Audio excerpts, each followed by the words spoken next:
अध्याय 46। अंडा custard buns. क्या नाश्ता करते समय जी लिन ने अपने सहायक जियाओ ए को द अनथिंकेबल चैलेंज रिलीज होने के बाद ऑनलाइन समुदाय की प्रतिक्रिया के बारे में बात करते हुए सुना। यह सुनकर कि वह और सीयू हॉट सर्च पर थे, जी लिन मुस्कुराए बिना नहीं रह सके। लेकिन जब उन्होंने वह हिस्सा सुना जहां प्रशंसकों ने उनकी तुलना कस्टर्ड बन से की मासूम और मूर्ख दोनों, तो उनके होठों पर मुस्कान तुरंत जम गई। युवा मास्टर जी अवाक रह गए जब उन्होंने प्लेट पर रखे कस्टर्ड बन्स को देखने के लिए अपना सिर नीचे किया, अपना मुंह बंद नहीं रख पाए। यह सब इन प्रशंसकों की तुलना के कारण था, यह उनकी छवि से बिल्कुल मेल नहीं खाता था। लोग कहते हैं कि उनके प्रशंसक अपने आदर्श से बहुत प्यार करते हैं, लेकिन हाल ही में उन्हें ऐसा क्यों महसूस नहीं हो रहा है? वे उसे पसंद नहीं करते और वे खुलेआम उसके बारे में बुरा भला भी बोलते हैं। जियोए ने जी लिन को देखा और मन ही मन सोचा, आप नेटिजन्स को दोष नहीं दे सकते। आपको सी वू के सामने इतना संकोची होने के लिए किसने कहा? हर बार जब आप उसे छूते हैं तो आपकी हमेशा की ठंडी और घमंडी छवि टूट जाती है। अगर आप मुझ पर नहीं हंसेंगे तो आप किस पर हंसेंगे? लेकिन साल के अंत के बोनस के बारे में सोचते हुए जियोए ने न केवल सच बोलने की हिम्मत नहीं की, बल्कि उसे अपनी अंतरात्मा से भी झूठ बोलना पड़ा। भाई जी, आप बहुत सोचते हैं। हर कोई आपकी प्रशंसा कर रहा है। आपके जैसा सी वू का ख्याल कौन रख सकता है? जैसे ही सी वू का उल्लेख किया गया, युवा मास्टर जी को मनाना बेहद आसान था और तुरंत खुश हो गए। उन्हें तेज तर्रार समझो, जियोए। कोई इलाज नहीं था। आम तौर पर अगर जी लिन और सी वू जैसी दो हस्तियां एक ही समय में हॉट सर्च पर थीं, तो कंपनी को निश्चित रूप से थोड़ा बोलना होगा, खासकर जब जी लिन जैसा प्रसिद्ध सितारा अधिक सावधानी से काम करता हो। अगर वे किसी घोटाले में फंस जाते तो इससे निपटना वाकई मुश्किल होता। लेकिन यह मामला वाकई एक अपवाद था। बाकी सभी लोग ध्यान आकर्षित करने के लिए घोटाला करने के लिए सीपी जोड़ी बनाने की उम्मीद कर रहे थे, लेकिन इन दो लोगों ने जानबूझकर एक असामान्य रास्ता अपनाया। उन्होंने लोकप्रिय होने के लिए अपनी पवित्र बहनगिरी पर भरोसा किया। जियोए ने पूरी रात देखी और आखिरकार हस्तक्षेप न करने का फैसला किया, जो वह चाहती थी। वैसे भी इसका जी लिन पर कोई नकारात्मक प्रभाव नहीं पड़ेगा। वह अब दूसरे क्षेत्र में जा रहा है। पहले की अहंकारी छवि वास्तव में उपयुक्त नहीं है।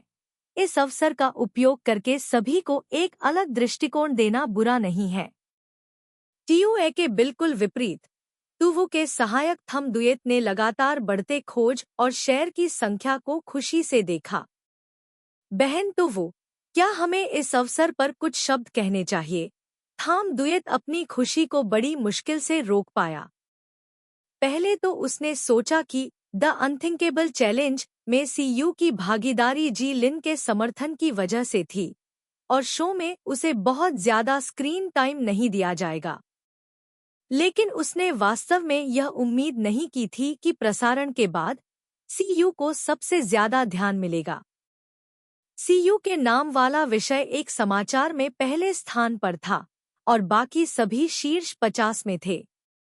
एक नवागंतुक के लिए ऐसी उपलब्धि वास्तव में गर्व करने लायक थी। कंपनी ने अभी तक कोई सहायता प्रदान नहीं की है, वे सभी असली दर्शक हैं। दूसरे शब्दों में, तू वो दर्शकों को उसे स्पष्ट रूप से याद रखने में सफल रही है। मुझे अभी कुछ नहीं कहना चाहिए। ऑनलाइन समुदाय को खुद इस पर चर्चा करने दें। मेरे पास अभी भी महत्वपूर्ण काम है। तुवु ने अपना टैबलेट निकाला और चित्र बनाना शुरू कर दिया। थम दुयत परेशान था। महत्वपूर्ण बात? क्या यह चित्रकारी है? लेकिन ड्राइंग से क्या फायदा हो सकता है? क्या अब समय नहीं आ गया है कि अधिक प्रशंसकों को आकर्षित किया जाए या काई लैम के साथ सहयोग पर बातचीत की जाए? दरअसल उन दोनों के लिए हेरिंग नाम बुरा नहीं था, यह सुनने में आसान था और याद रखना भी आसान था। तू वो को नहीं पता था कि उसकी सहायक के विचार पहले ही बहुत दूर जा चुके थे। वह अभी भी एक नए चरित्र को रेखांकित करने पर केंद्रित थी। कल फिल्मांकन के बाद वह लाइव प्रसारण देखने भी गईं। बेशक उन्होंने नेटिजन्स को काले तिल के बंस और जी लिन कस्टर्ड बन कहते हुए देखा। तो वो कुछ बार जोर से हंसा, फिर अचानक सोचा कि यह जीवित सामग्री नहीं थी। उसका उपन्यास मॉडर्न स्ट्रेटेजी अपने अंत के करीब था। पहले तो तू का इरादा केवल कुछ ड्राफ्ट बनाने का था, इसलिए उसने सरलता के लिए चीबी को चित्रित करना चुना। यह नहीं सोचा था कि यह इतना लोकप्रिय हो जाएगा। हाल ही में उसे एक नई सीरीज के लिए विचार खोजने में सिरदर्द हो रहा था। सौभाग्य से काई लैम ने इस समय उसे उसके दरवाजे पर लाकर खड़ा कर दिया। यह तय हो गया था। कहानी दो बहनों की होगी जो एक साथ मनोरंजन उद्योग में प्रवेश करती हैं। बड़ी बहन दुष्ट और काले दिल वाली है, छोटा भाई मासूम और मूर्ख है। दोनों ने एक बैंड के रूप में शुरुआत की। बड़ी बहन गिटार बजाती थी, छोटा भाई गाता था, और बाद में उन्हें एक प्रसिद्ध निर्देशक ने देखा और कदम दर कदम वे अपने गंतव्य तक पहुंच गए। पहले से ही एक टेम्पलेट के साथ सीयू की प्रेरणा लावा की तरह फूट पड़ी। उसने एक कलम पकड़ी और मुख्य सामग्री लिखी, फिर पहला अध्याय बनाना शुरू किया। शायद वह इतनी ध्यानमग्न थी कि उसे दरवाजे पर दस्तक सुनाई नहीं दी। थाम दुयत ने असहाय होकर अपना सिर हिलाया और दरवाजा खोलने के लिए दौड़ी। काऊ काऊ की बात करते हुए काऊ काऊ आया। बाहर खड़ा व्यक्ति कोई और नहीं बल्कि जी लिन था। शेन यू दंग रह गया, जल्दी से मुस्कुराया और उसे अंदर बुलाया। आखिरकार जी लिन की बदौलत सी वू ने अपने प्रशंसकों की संख्या में काफी वृद्धि की थी। उसने इस व्यक्ति को नाराज करने की हिम्मत नहीं की। भाई जी, आप यहाँ किस लिए हैं? जी लिन ने जवाब नहीं दिया। उसने अपनी बहन को देखने के लिए अपनी गर्दन को ऊपर उठाया और देखा कि सी वू ध्यान से कुछ कर रहा था। उसकी जिज्ञासा जागृत हुई। वह चुपके से करीब गया, लू जिंग झो जैसा। जी लिन पहले तो यह देखना चाहता था कि उसकी बहन क्या कर रही है, लेकिन सी वू के पूरे शरीर ने उसका ध्यान भटका दिया। उसने सिर्फ उसे कलम पकड़े और लिखते हुए देखा। वह खुद को रोक नहीं सका और पूछा, तुम क्या कर रही हो? सी वू ने जब उसकी आवाज सुनी तो वह तुरंत डर गई। उसने जल्दी से ऐप बंद कर दिया, पलटी और टैबलेट को छिपा दिया, यह दिखावा करते हुए कि कुछ गड़बड़ नहीं है। कुछ नहीं, मैं स्क्रिप्ट पढ़ रही हूँ। यह बेवकूफ चलते समय आवाज नहीं करता। सौभाग्य से उसने अभी तक इसे नहीं देखा था, तो वो वास्तव में दोषी थी। ऐसा नहीं था कि उसने जानबूझकर इसे काई लैम से छुपाया था, बल्कि इसलिए कि उसका भयभीत और क्रोधित रूप बहुत ही मनमोहक था। उसने कई बार प्रशंसकों के साथ उसके अंधेरे अतीत को भी साझा किया था। अगर जी लिन को पता चल गया कि वह जिन ली है, तो न केवल उसे वह सुंदर शौक छोड़ना पड़ेगा, बल्कि उसकी छवि भी नष्ट हो जाएगी। एक बड़ी बहन के रूप में उसे अपने छोटे भाई से कुछ रहस्य रखने चाहिए, लेकिन यह मामला कुछ भी न कहना ही बेहतर है। जी लिन हमेशा उसके सामने आज्ञाकारी था, इसलिए उसने ज्यादा कुछ नहीं पूछा। वह चर्चा करने के लिए मुड़ा कि फिल्म खत्म होने के बाद वे कहाँ जाएंगे, यह नहीं जानते हुए कि उसने एक सही मौका खो दिया है। 1 महीने के काम के बाद क्वीन कोक खत्म होने वाला था। टूवो का अंतिम प्रदर्शन वह दृश्य था जिसमें राजकुमारी वान हुआ आत्महत्या करने के लिए ऊंची इमारत से कूद जाती है। जब वह कपड़े बदलकर बाहर आई, तो उसने देखा कि डायरेक्टर लुओंग मुस्कुरा रहे थे और सभी को भाग्यशाली पैसे दे रहे थे। उसे एक बहुत मोटा लिफाफा भी मिला। निर्देशक लियांग ने उससे यह भी पूछा कि क्या वह किसी फिल्म में भाग लेना चाहती है, और कहा कि वह उसे अन्य फिल्म क्रू से मिलवाएगा। तूवू ने विनम्रता से मना कर दिया। निर्देशक लियांग, मैं थोड़ी देर आराम करना चाहती हूँ। मुझे चेकअप के लिए अस्पताल भी जाना है। हाँ, हाँ, हाँ। निर्देशक लोंग को यह मेहनती और योग्य लड़की बहुत पसंद आई। भले ही उसे अस्वीकार कर दिया गया था, लेकिन वह बिल्कुल भी नाराज नहीं था। उसे यह भी लगा कि तूवू के पास बहुत ही उचित योजना थी और उसने तत्काल लाभ को अपने स्वास्थ्य को प्रभावित नहीं होने दिया। यह वास्तव में दुर्लभ था। वह खुशी से मुस्कुराया और कहा, जल्दी मत करो, मैं आपकी मदद करने के लिए ध्यान दूंगा। यदि कोई उपयुक्त अवसर है तो मैं फिर से सहयोग करना चाहूंगा। तूवू ने जल्दी से उसे धन्यवाद दिया। दरअसल जब वह क्वीन क्वोक की फिल्म क्रू में शामिल हुई थी तो उसकी भूमिका 2 मिनट से भी कम लंबी थी। घटनाएं घटती रही हुआ थान उयेन को बीच में ही बाहर निकाल दिया गया और उन्होंने अपनी सभी भूमिकाएं संभाल ली। पिछले कुछ महीनों में तूवू बहुत थक गई है। उसका कमजोर शरीर अब और सहन नहीं कर सकता। अब ऐसा न करना ही सबसे अच्छा है। घर पर रहना और स्वस्थ रहने के लिए चित्र बनाना। इसके बाद पोस्ट प्रोडक्शन एडिटिंग आती है। यह समय अभिनेताओं की छुट्टी का होता है। उन्हें केवल प्रीमियर की तारीख के करीब आना होता है।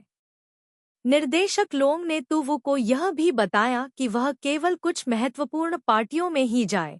इससे उसके स्वास्थ्य पर कोई असर नहीं पड़ेगा। फिल्म क्रू भंग हो गया। सभी घर चले गए। हर कोई अपनी मां की तलाश में था। हान डीएम तूवू को छोड़ने के लिए बेहद अनिच्छुक थी, लेकिन समूह छोड़ने के मामले को संभालने के लिए उसके पास कंपनी में लौटने के अलावा कोई विकल्प नहीं था।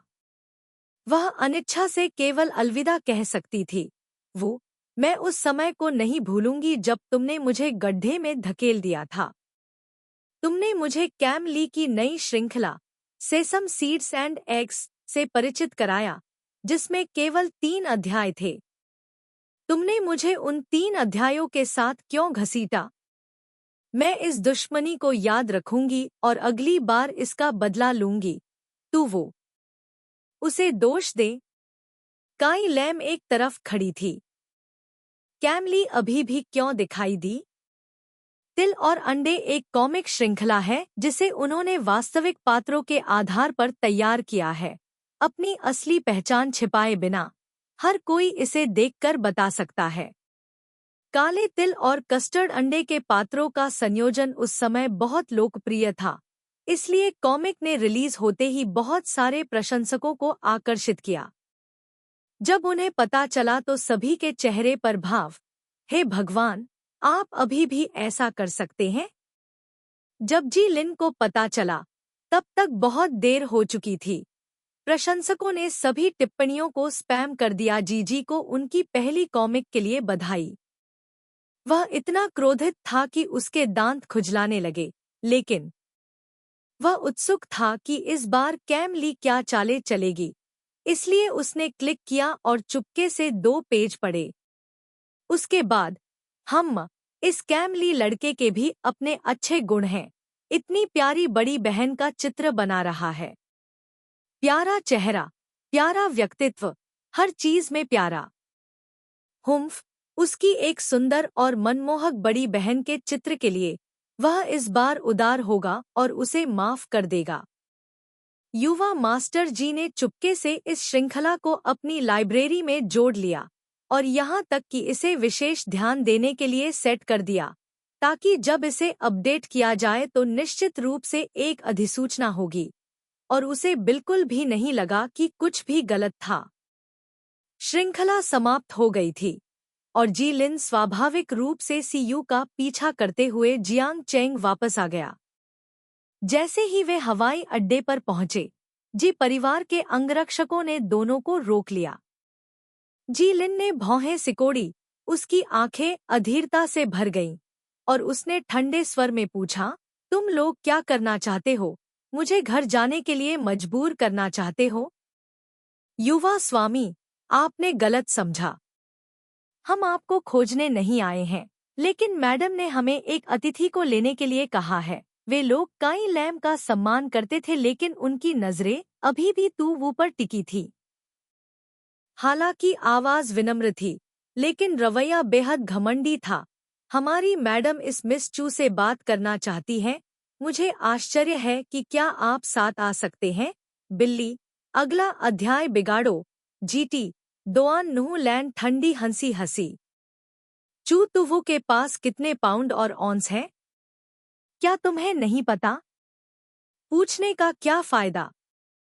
लेकिन ऐसा लगता है कि सो परिवार में कुछ समस्याएं हैं। बस इसी समय गृहस्वामी जल्दी से भागता हुआ अंदर आया। उसकी आवाज बेहद घबराई हुई थी। मैडम, ल्यूक परिवार से कोई अचानक यहाँ आ गया। अध्याय 47। दोआन नु लान उसे देखना चाहता है। वो ने काई परिवार के अंगरक्षकों की ओर देखा। इन लोगों ने कहा कि उन्होंने उसे अतिथि के रूप में जाने के लिए आमंत्रित किया था, लेकिन उनका रवैया स्पष्ट रूप से उसे मना करने की अनुमति नहीं देता था। कार पहले से ही बाहर इंतजार कर रही थी।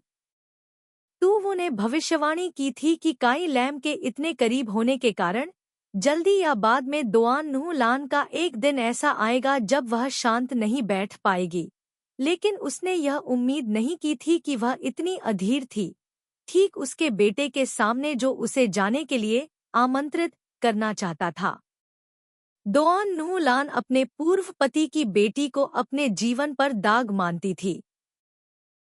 वो ने सोचा कि पिछले थप्पड़ के बाद वह उसके दरवाजे पर आकर फिर से खुद को शर्मिंदा नहीं करेगी, लेकिन शायद उसने डुआन रुलान की अपनी बेटी के प्रति नफरत को कम करके आका।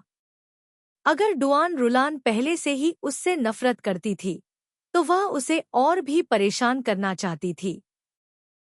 वो ने जी लिन का हाथ थाम लिया, उसके छोटे भाई को उसे डांटने से रोका और मुस्कुराते हुए कहा, ठीक है, मुझे मैडम जी को देखे हुए काफी समय हो गया है। मुझे उनसे बहुत कुछ कहना है। अंगरक्षक ने पहले ही अनुमान लगा लिया था कि वह सहमत होगी, इसलिए वह एक तरफ खड़ा हो गया और वो को कार में आमंत्रित किया। उन्हें नहीं लगा कि उसके सहमत होने में कुछ गलत है, बल्कि उन्होंने सोचा कि यह लड़की बहुत समझदार है। आने से पहले उन्होंने वो की जांच की। यह एक निम्न श्रेणी का मॉडल था जिसमें कुछ भी विशेष नहीं था। जी परिवार जियांग शहर का जहरीला सांप है। वे इस शक्तिहीन और अप्रभावी बेटी को कैसे महत्व दे सकते हैं? शायद इसलिए कि झो सियू को अपनी ताकत का पता नहीं था और उसने युवा मालिक के साथ मिलीभगत की थी, इसलिए मैडम सावधान थी। जी परिवार के दरवाजे में प्रवेश करना इतना आसान कैसे हो सकता है? अंगरक्षक ने अपना सिर हिलाया और तुवु की ओर कुछ अफसोस के साथ देखा। तुवु को उनके हाव भावों की परवाह नहीं थी। जी लिन चिंतित दिख रही थी। उसे ऐसे देख रही थी जैसे वह कुछ कहना चाहती थी लेकिन रुक गई। जी लिन ने भी उसकी तरह नहीं सोचा था कि डुआन रू लान दस्तक देगी। क्या उन्होंने पिछली बार यह बात स्पष्ट रूप से नहीं कही थी? कोई बात नहीं। जब काई लैम बहुत बेचैन था और कार रोकना चाहता था, तो उसके हाथ पर एक ठंडी अनुभूति हुई।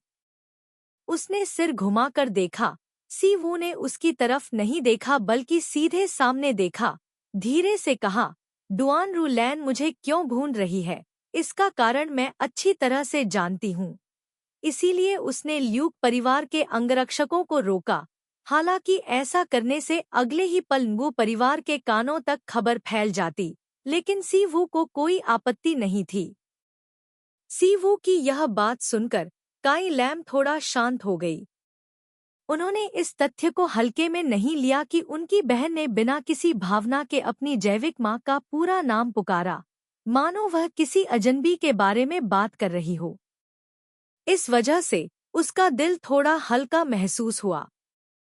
यह अच्छा है। जब तक आप कुछ भी उम्मीद नहीं करते हैं, आप निराश नहीं होंगे। कार सीधे जी परिवार में चली गई। सीयू को एक नौकर द्वारा मुख्य हॉल में ले जाया गया।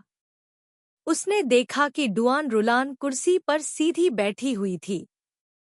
डुआन रुलान अब लगभग 50 वर्ष की थी, लेकिन वह 20 से अधिक वर्षों से विलासिता में रह रही थी। जब वह छोटी थी तब उसकी शादी के निशान लगभग गायब हो गए थे, जैसे कि वह जन्म से ही एक खुशहाल जीवन जी रही थी। आम दिनों में डुआन रुलान भी रखरखाव पर बहुत ध्यान देती थी, इसलिए वह 30 साल से थोड़ी ज्यादा की दिखती थी, लेकिन उसके चेहरे पर अभी भी उसकी जवानी की खूबसूरती मौजूद थी। जब सी वो अंदर आई तो उसने एक नज़र भी नहीं डाली, सिर्फ जी लिन को देखा। उसकी आवाज़ प्यार से भरी हुई थी। आह लिन, तुम्हारे पिता आज घर पर हैं? क्या तुम अपने कमरे में जाकर उनसे बात कर सकती हो? जी लिन ने सहज रूप से मना कर दिया। अगर तुम अपनी बहन से कुछ कहना चाहती हो तो अभी कह दो, मेरे लिए बाद में जाकर अपने पिता से मिलने जाना ज्यादा देर नहीं है। वह वास्तव में अपनी जैविक माँ के बारे में निश्चिंत नहीं हो सकता था।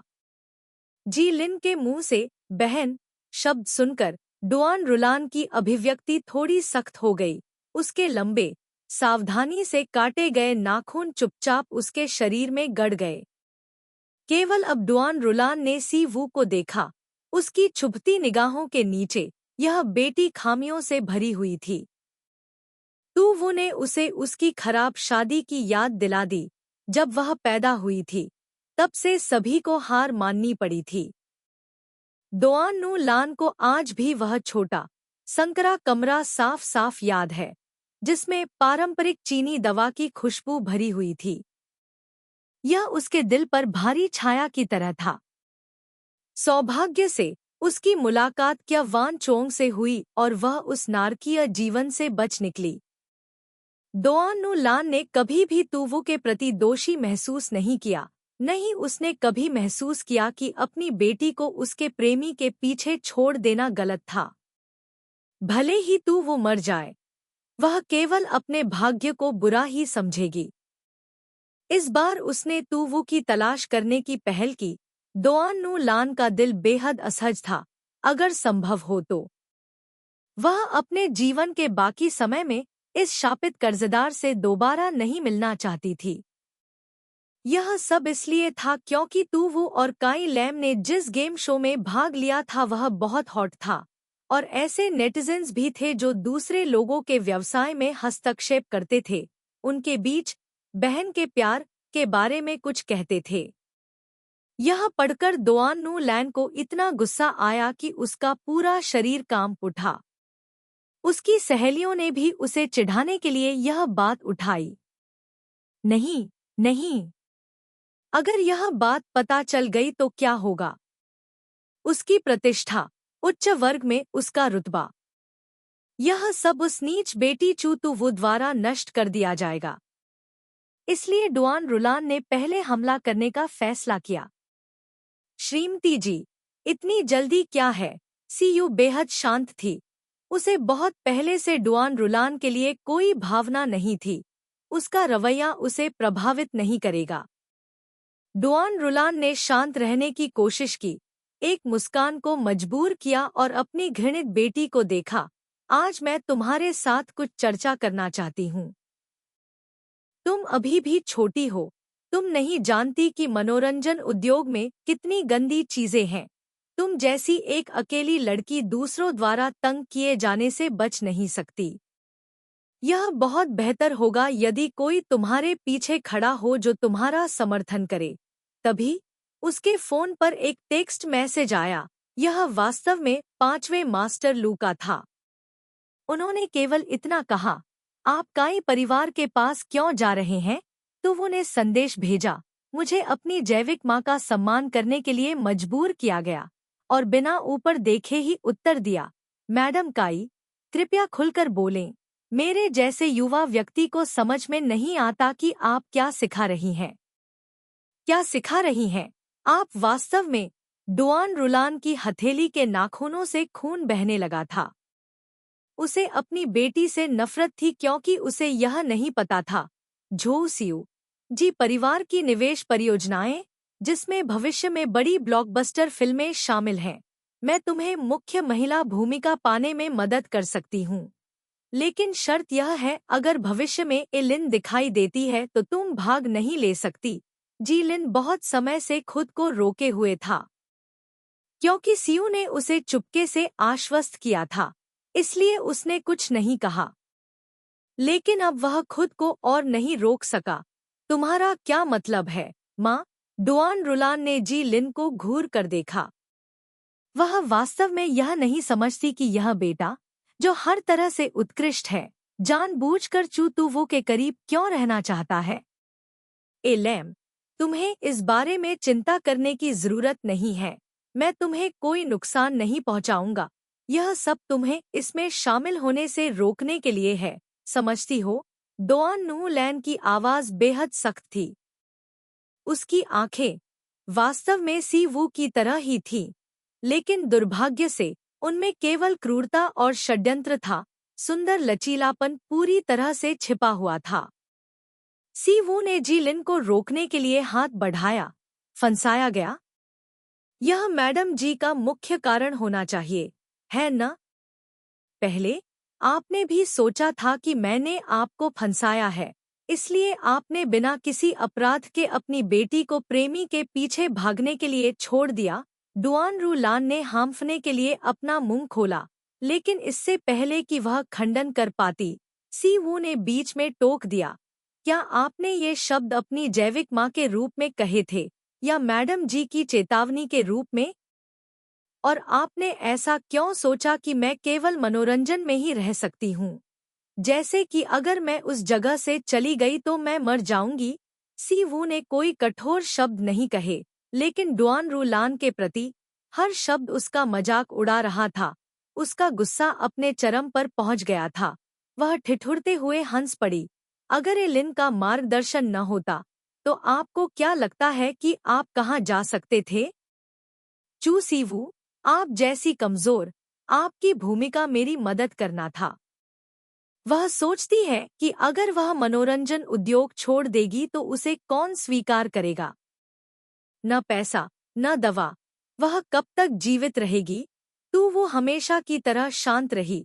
तो तुम्हें भी पता था कि मुझे दवा खरीदने के लिए पैसे की जरूरत थी।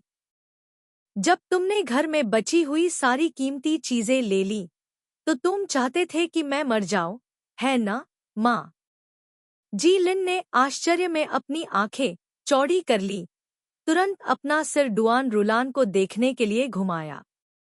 उसने केवल किसी से सी वू के साथ अपने खून के रिश्ते को सत्यापित करने के लिए कहा था, लेकिन जी परिवार में शादी करने से पहले डुआन रुलान के जीवन के बारे में कभी नहीं पूछा। सी वू द्वारा इसका खुलासा सुनकर वह वास्तव में अपने कानों पर विश्वास नहीं कर सका। माँ, वास्तव में ऐसा हुआ? डुआन रुलान की अभिव्यक्ति तुरंत बेहद भद्दी हो गई। लिविंग रूम का माहौल गतिरोध में आ गया, और जिसने इस गतिरोध को तोड़ा वह सु सोंग्यान थी। उसने हाउसकीपर की आपत्तियों को नजरअंदाज किया और अंदर घुसने पर जोर दिया। रास्ते से हट जाओ। मुझे पता है कि ये लिन अभी वापस आया है। वह घर पर है ना? मैं उसे ढूंढना चाहती हूँ।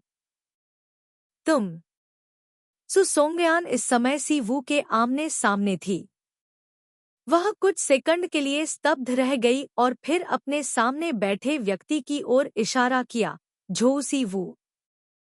Su Songyan reflexively looked around and found that the terrorist character was not following.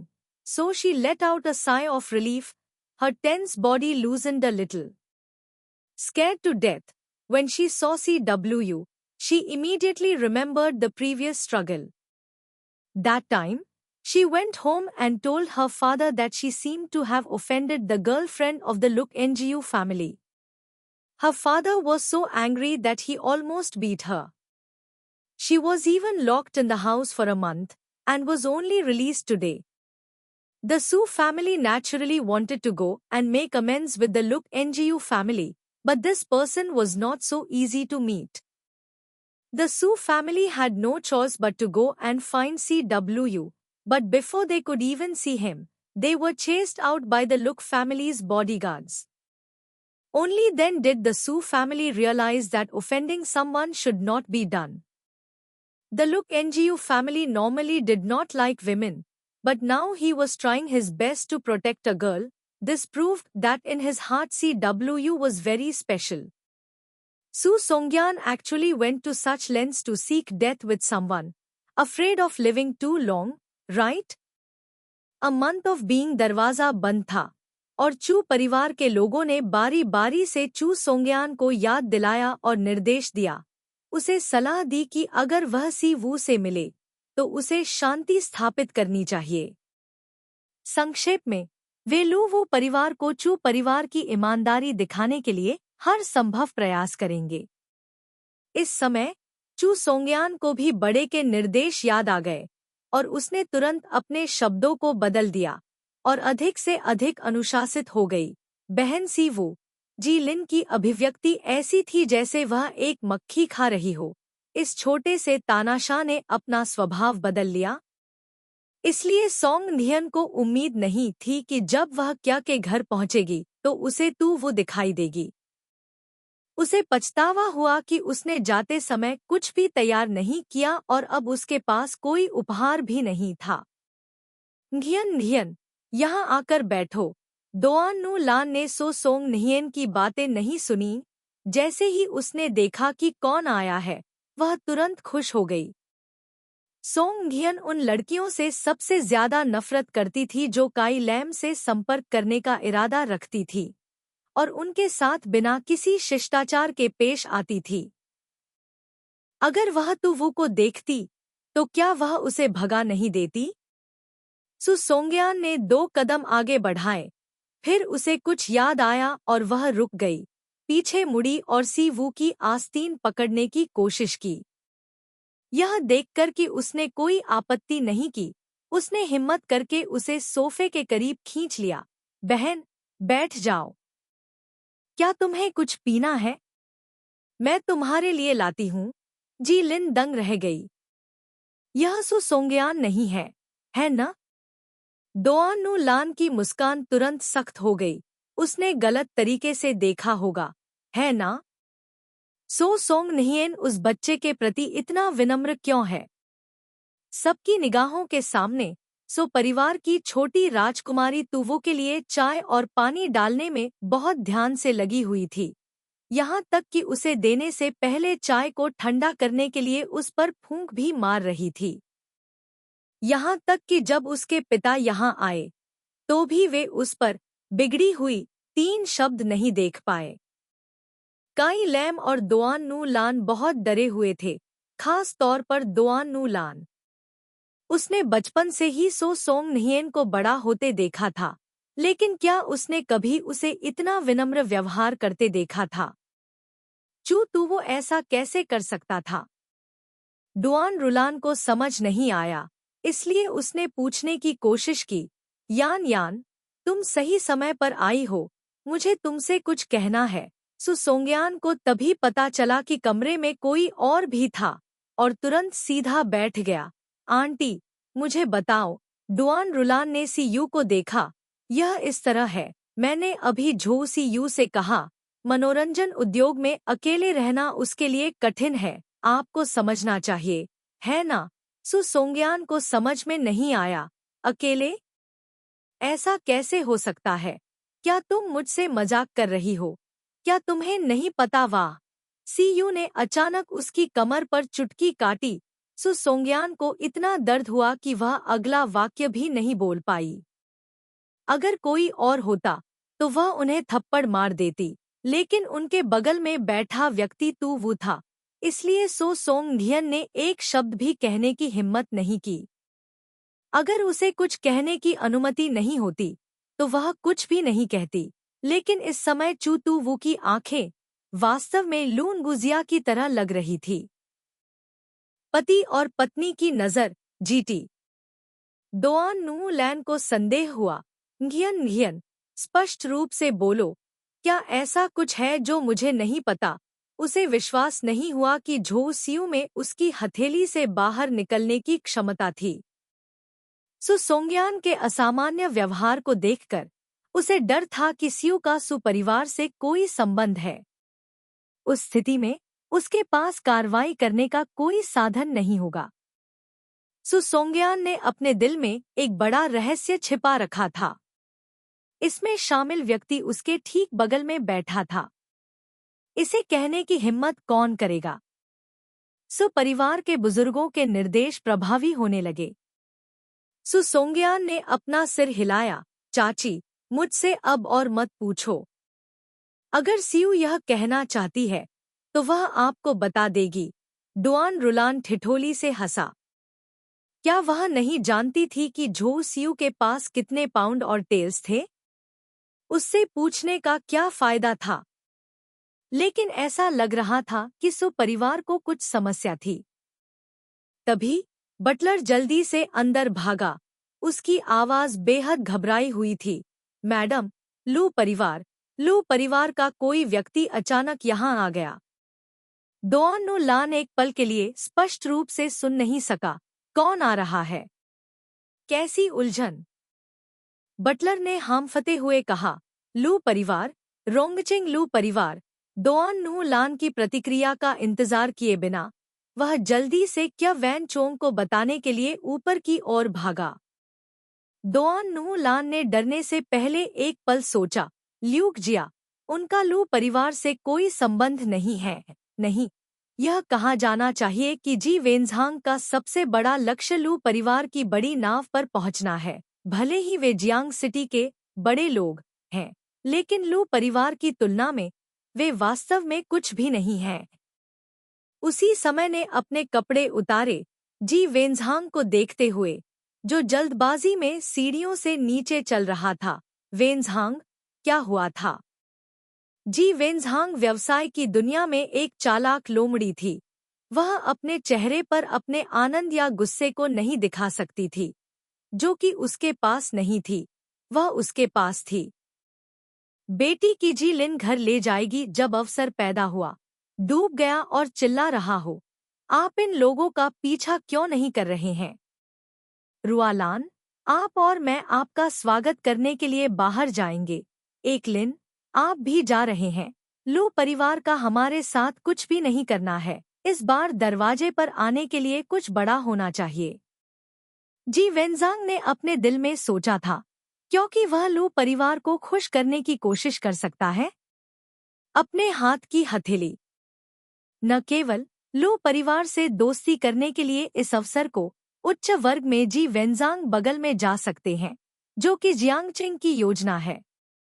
Ed C वू के सामने खड़ा है, लेकिन यह नहीं था कि पिताजी अभी भी नहीं जानते हैं कि सी वू उनकी जैविक बहन है। लेकिन अगर वह जानता है, फिर जी वेन्झांग के व्यक्तित्व के आधार पर वह निश्चित रूप से अपनी जैविक मां की तुलना में अधिक बलशाली होगा। जी वेन्झांग ने अपने बेटे की ओर देखा, जो कोशिश करना नहीं जानता था, और अपना हाथ हिलाया। ठीक है, सोंग यान को प्रतीक्षा करने के लिए ऊपर ले जाओ। जी वेन्झांग जोश और उत्साह से भरा हुआ था और अपनी पत्नी को उनका स्वागत करने के लिए बाहर ले गया। बटलर, जिसे सी वू के करीब जाने का आदेश दिया गया था, ने कहा, मिस झो, मुझे खेद है, कृपया चले जाइए। सु सोंग यान ने फिर से उसका हाथ पकड़ लिया, अपनी आंखों का इस्तेमाल करके बटलर को दूर भगाया, उसे जाने नहीं दिया। बहन सी वू, क्या तुम्हें लेने नहीं आ रही है? सी वू जवाब देने ही वाली थी कि उसका फोन इस समय वाइब्रेट हुआ। उसने अपना सिर नीचे करके देखा। यह उस महान दानव राजा का एक टेक्स्ट संदेश था। तो अपनी जैविक मां को किसी और को सम्मान देने के लिए मजबूर होने की भावना का अनुभव करने दो। अध्याय 48। डुआन नु लान ने घबराकर अपने पति का हाथ पकड़ा और उसके साथ दरवाजे तक चली गई। क्या वान चोंग जहां बहुत खुश था, वहीं डुआन नु लान थोड़ा डरा हुआ था। उसे नहीं लगा कि ल्यूक परिवार का आना अच्छी बात थी। डुआन नु लैन को लगा कि उसने खुद को ग्यांग थान के उच्च वर्ग में स्थापित कर लिया है। उसने यह विचार तब तक रखा जब तक कि ल्यूक परिवार का एक दूर का रिश्तेदार छुट्टी मनाने ग्यांग थान नहीं आया। कुलीन लोग जो आम तौर पर अपने सिर से ऊंची किसी चीज पर नजर रखते थे, उसे खुश करने की कोशिश में पागल हो गए, लेकिन वे सभी दरवाजे पर ही खारिज कर दिए गए। तब से डोआन नू लान ने इस बड़ी नाव पर चढ़ने में सक्षम होने की उम्मीद करने की हिम्मत नहीं की। उसने सो सोंग के साथ और भी अधिक दयालुता से व्यवहार किया। आखिरकार सो परिवार का ल्यूक परिवार के साथ विवाह संबंध था। भले ही रिश्ता थोड़ा दूर का था, लेकिन क्या उसे इससे कोई फायदा नहीं होगा? वैन चोंग, तुमने किसी को नाराज तो नहीं किया, है न? डोआन नू लैन ने फिर से पूछा, असहज महसूस करते हुए। उसे लगा कि कुछ गड़बड़ है, लेकिन उसे नहीं पता था कि क्या गड़बड़ है। छोटी सी यात्रा में डुआन रुलान ने कम से कम 3 बार पूछा था। जी वेंझांग वास्तव में थोड़ा अधीर था। तुम बकवास सोचते रहते हो। अगर लो परिवार लोगों को धमकाना चाहता था, तो वे खुद दरवाजे पर क्यों आए? जब तक वे अपना रवैया दिखाते रहेंगे, तब तक दूसरे परिवार मधुमक्खियों के झुंड की तरह अपनी ताकत का योगदान देते रहेंगे, और अंत में उन्हें पता नहीं चलेगा कि वे किसके पास मरेंगे। यह सही है। डुआन रुलान को लगा कि उसके पति ने जो कहा वह बहुत ही उचित था। उसने अनिच्छा से अपने दिल में बेचैनी को दबा दिया।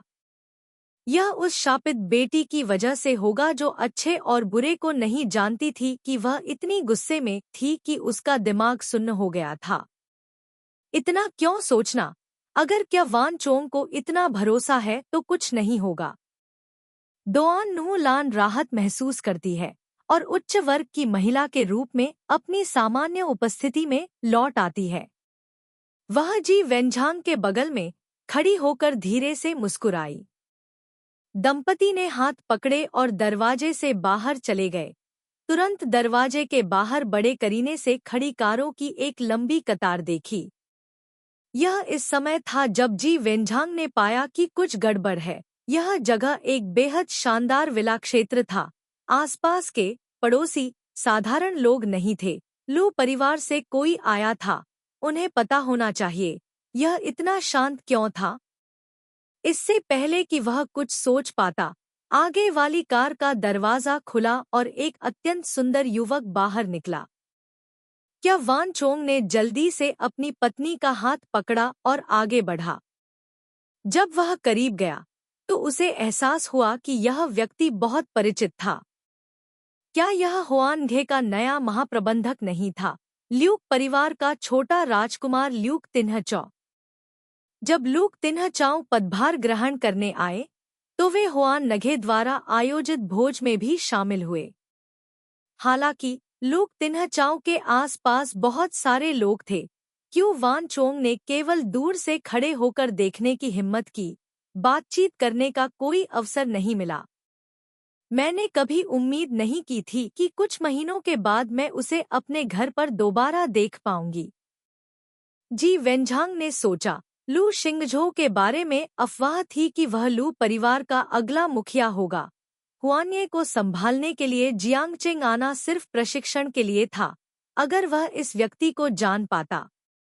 जी वेंझांग ने जल्दी से मुस्कुराते हुए उसका गर्मजोशी से स्वागत किया। राष्ट्रपति लू, बहुत समय हो गया। आप अभी भी पहले की तरह स्टाइलिश हैं। मैंने सुना है कि हुआन्ये लगातार विकास कर रहा है और उसने मनोरंजन उद्योग के आधे हिस्से पर कब्जा कर लिया है। राष्ट्रपति लू वास्तव में एक होनहार युवक है। उसकी आंखें लोगों को परखने में बहुत अच्छी हैं। मैं खुद शर्मिंदा हूँ। जी वेंझांग ने सब कुछ अनदेखा कर दिया। उसकी प्रशंसा कभी नहीं रुकी। उसका रूप बेहद विनम्र था। दरअसल वरिष्ठता के मामले में उसे इतना संकोची होने की जरूरत नहीं थी, लेकिन लू शिंगझो की हैसियत बहुत बढ़िया थी। जी वेंझांग की इच्छा थी कि वह उसके और भी करीब हो, इसलिए उसे उन चीजों की परवाह नहीं थी। डुआन रुलान एक तरफ खड़ी थी, अपने पति के शब्दों को दोहराते हुए। उसकी आवाज कोमल थी जब उसने लू शिंगझो की स्थिति के बारे में पूछा। लू शिंगझो ने जोड़े को बीच में नहीं रोका, कार के दरवाजे पर झुककर मुस्कुराया जैसे कि मुस्कुराया नहीं हो। उनकी तरफ देखते हुए, श्री जी, श्रीमती जी, आप लोगों को कैसे देखते हैं? इस मामले में आप दोनों ही हैं जो मुझे शर्मिंदा महसूस कराते हैं। उसने जानबूझकर सीवू को उकसाया। उस मुलायम सफेद खरगोश को कम मत समझो जिसके पास हमला करने की कोई शक्ति नहीं है। उसे ल्यूकंगो परिवार का संरक्षण प्राप्त है। अगर वह उसे छूती है तो क्या वह न्गो परिवार को नहीं छूती? लू शिंगझो इस तरह की सटीक निगाह से वाकई प्रभावित हुआ। जी वेनझांग और डुआन रुलान ने एक दूसरे को देखा, लेकिन समझ नहीं पाए कि लू शिंगझो का क्या मतलब था। आवाज का यह लहजा किसी तरह थोड़ा अनुचित लगा। जी वेनझांग ने बात जारी रखने की हिम्मत नहीं की, जल्दी से विषय बदल दिया। प्रेसिडेंट लू, कृपया अंदर आइए, कृपया अंदर आइए। रुलान और मैंने अभी सुना है कि आप आ रहे हैं, इसलिए हम अच्छी तरह से तैयार नहीं हैं। मुझे उम्मीद है कि प्रेसिडेंट लू हमें माफ कर देंगे। अधीर होने की कोई जरूरत नहीं है, मिस्टर जी। एक और मेहमान है जो अभी तक नहीं आया है। लू शिंगझो पहले की तरह ही स्थिर खड़ा रहा। अंदर कदम रखने का कोई इरादा नहीं था, पहले से सूचना न देने के लिए। बेशक, अगर हमने पहले से बताया होता तो इसे आश्चर्य नहीं कहा जाता। लू शिंगझो ने दो शब्दों आश्चर्य पर बहुत जोर दिया। जी वेनझांग का दिल धड़क उठा, यह सोचकर कि लू शिंगझो जानबूझकर लोगों को धमकाने आया है, लेकिन उसका चेहरा अभी भी मुस्कुरा रहा था जैसे कि कुछ हुआ ही न हो। उसे लगा कि वह बहुत ज्यादा सोच रहा है। तो वह मेहमान है। जी वेनझांग चिंतित और बेचैन था, सोच रहा था कि कौन सा महत्वपूर्ण व्यक्ति लू शिंगझो को इतना विनम्र बना सकता है। ठीक इसी समय एक कार आई। ल्यूक तिन्हचाओ ने उस ओर देखा, उसकी आंखें तुरंत चमक उठीं। जब कार रुकी तो उसने जी दंपत्ति के हाव भावों को अनदेखा कर दिया, जैसे कि उन्होंने कोई भूत देख लिया हो। बहुत ही विचारशीलता से दौड़कर आया, खुद ही कार का दरवाजा खोला और अंदर बैठे व्यक्ति से कहा, पांचवें मास्टर, मुझे अभी अभी खबर मिली है और मैं लोगों को यहाँ लाया हूँ, लेकिन आपके निर्देश के बिना मैं खुद से कुछ करने की हिम्मत नहीं कर सकता। क्या हमें अभी अंदर घुस जाना चाहिए या क्या करना चाहिए? जी वेनझांग और डुआन रुलान लू शिंगझो की बात नहीं सुन पाए, लेकिन उसके हाव भाव देखकर जी वेनझांग ने तुरंत अंदाजा लगा लिया कि जो व्यक्ति आया है उसका दर्जा और ओहदा लू शिंगझो से भी ऊंचा होगा। लेकिन यह वास्तव में असंभव था। क्या यह हो सकता है कि लू शिंगझो के पिता लू परिवार के वर्तमान मुखिया आए हों? जी ग्रुप जैसा छोटा मंदिर इतनी बड़ी बुद्ध प्रतिमा कैसे ला सकता है? पति पत्नी दोनों घबरा गए। सूट पहने एक आदमी गाड़ी से बाहर निकला। उसका चेहरा गोरा और नाजुक था और उसके हाथ में बौद्ध मोतियों की माला थी। वह किसी पेंटिंग से बाहर निकला हुआ व्यक्ति लग रहा था, लेकिन उसका व्यवहार बेहद डरावना था। काई वान चोंग ने उसे देखा और तुरंत अपना सिर नीचे कर लिया। आगे देखने की हिम्मत नहीं हुई। यह आदमी वाकई डरावना है। जी वेनझांग का दिल दहल गया। उसने पहले कभी किसी ऐसे व्यक्ति से मुलाकात नहीं की थी जो उत्पीड़न की ऐसी भयावह भावना लेकर आया हो। इस व्यक्ति के सामने वह एक छोटी चींटी की तरह था जिसे सिर्फ एक हाथ से कुचलकर मारा जा सकता था। डुआन नु लान की प्रतिक्रिया और भी ज्यादा मजबूत हो गई। उसने अपने पति का हाथ कसकर पकड़ लिया जैसे कि उसने जीवन रक्षक तिनका पकड़ रखा हो। काई वैन चोंग को सिर्फ डर लगा, लेकिन जब उसने अपना सिर उठाया तो उसे ल्यूक गुजिया की ठंडी निगाहों का सामना करना पड़ा। उस ठंड ने उसके पूरे शरीर को ठंडा कर दिया। डुआन रुलान की पीठ अकड़ गई। वह अचानक जोर से चिल्लाई, एक कदम पीछे हटी और अपने पति के पीछे छिप गई। वेन झांग। डुआन रुलान कांप उठी। उसके कुलीन पति की शक्ल पूरी तरह से भूल गई। यह आदमी उसे ऐसे देख रहा था जैसे वह किसी मरे हुए व्यक्ति को देख रहा हो। क्या कर रहे हो? डुआन रुलान ने अचानक अपना संयम खो दिया, जिससे जी वेंझांग प्रतिक्रिया करने में असमर्थ हो गई। उसने जल्दी से डुआन रुलान का हाथ पकड़ा और उसे वापस उसकी मूल स्थिति में खींच लिया। लू वुजिया से कांपते हुए माफी मांगते हुए, मुझे बहुत खेद है, मेरी पत्नी को बहुत कम जानकारी है। अचानक एक महत्वपूर्ण अतिथि को आते देखकर वह थोड़ी अपरिचित हो गई है। यह वाला जी वेंझांग को नहीं पता था कि लू वुजिया को कैसे संबोधित किया जाए, इसलिए उसे अपना सिर घुमाकर लू शिंगझो से पूछना पड़ा, प्रेसिडेंट लू, यह वाला, यह कौन है? लू शिंगझो मुस्कुराया, लेकिन यह मुस्कान किसी और को परेशानी में देखकर खुशी से भरी हुई थी। यह हमारा वुजिया है, आप मुझे वुजिया कह सकते हैं। श्री जी, सभी यहाँ हैं, क्या आप हमें अंदर नहीं बुलाएंगे? जी वेंझांग ने लू शिंगझो का अगला वाक्य स्पष्ट रूप से नहीं सुना। उसके दिमाग में केवल 2 शब्द वुजिया थे। वह इतने सालों से मौजूद है और माना जाता है कि उसका कुछ प्रभाव है। बेशक उसने nguजिया ल्यूक परिवार के मृत्यु के देवता का नाम सुना होगा। व्यक्तिगत रूप से उनके घर जाएं? क्या वान च्वोंग थोड़ा अस्थिर था? डुआन रुलान भी कांप रही थी। वह अभी भी उस व्यक्ति की निगाह से डर रही थी। जी वेंझांग भी उससे बेहतर नहीं था, लेकिन उसके विवेक ने उसे बताया, यदि वह असभ्यता जारी रखता है तो अंत निश्चित रूप से दुखद होगा, जिसके कारण जी वेंझांग ने खुद को शांत करने के लिए मनाने की कोशिश की। प्रवेश करने वाले 2 लोगों का स्वागत करने के लिए अपना सिर झुकाया, एक शब्द भी कहने की हिम्मत नहीं जुटा पाया। लियू वुजिया धीरे धीरे चल रहा था। उसका व्यवहार इत्मीनान से था, जैसे कि वह कोई मेहमान नहीं बल्कि इस घर का मालिक हो। जी परिवार के पास एक बहुत बड़ा आंगन था और जी वेंझांग को साहित्य की नकल करना पसंद था, इसलिए उसने कुछ माली रखे और उसे ताजे फूलों से भर दिया। जब हवा चलती थी तो फूल झूम उठते थे, जिससे एक सुंदर दृश्य बनता था। लियू वुजिया ने सोचा, बगीचा बुरा नहीं है। क्या आपको फूल पसंद है? जी वेंझांग ने तुरंत सिर हिला दिया। डर था कि 1 सेकंड भी बाद में यह अमीर आदमी दुखी हो जाएगा। हाँ, हाँ, आंगन कीमती फूलों से भरा है, जिन्हें इकट्ठा करने में मैंने बहुत समय लगाया है। अगर वुजिया को उनमें से कोई पसंद है तो बस इतना कहो और मैं तुरंत किसी को उन्हें चुनने के लिए कहूंगा। इस आर्किड को देखो, यह अनमोल है।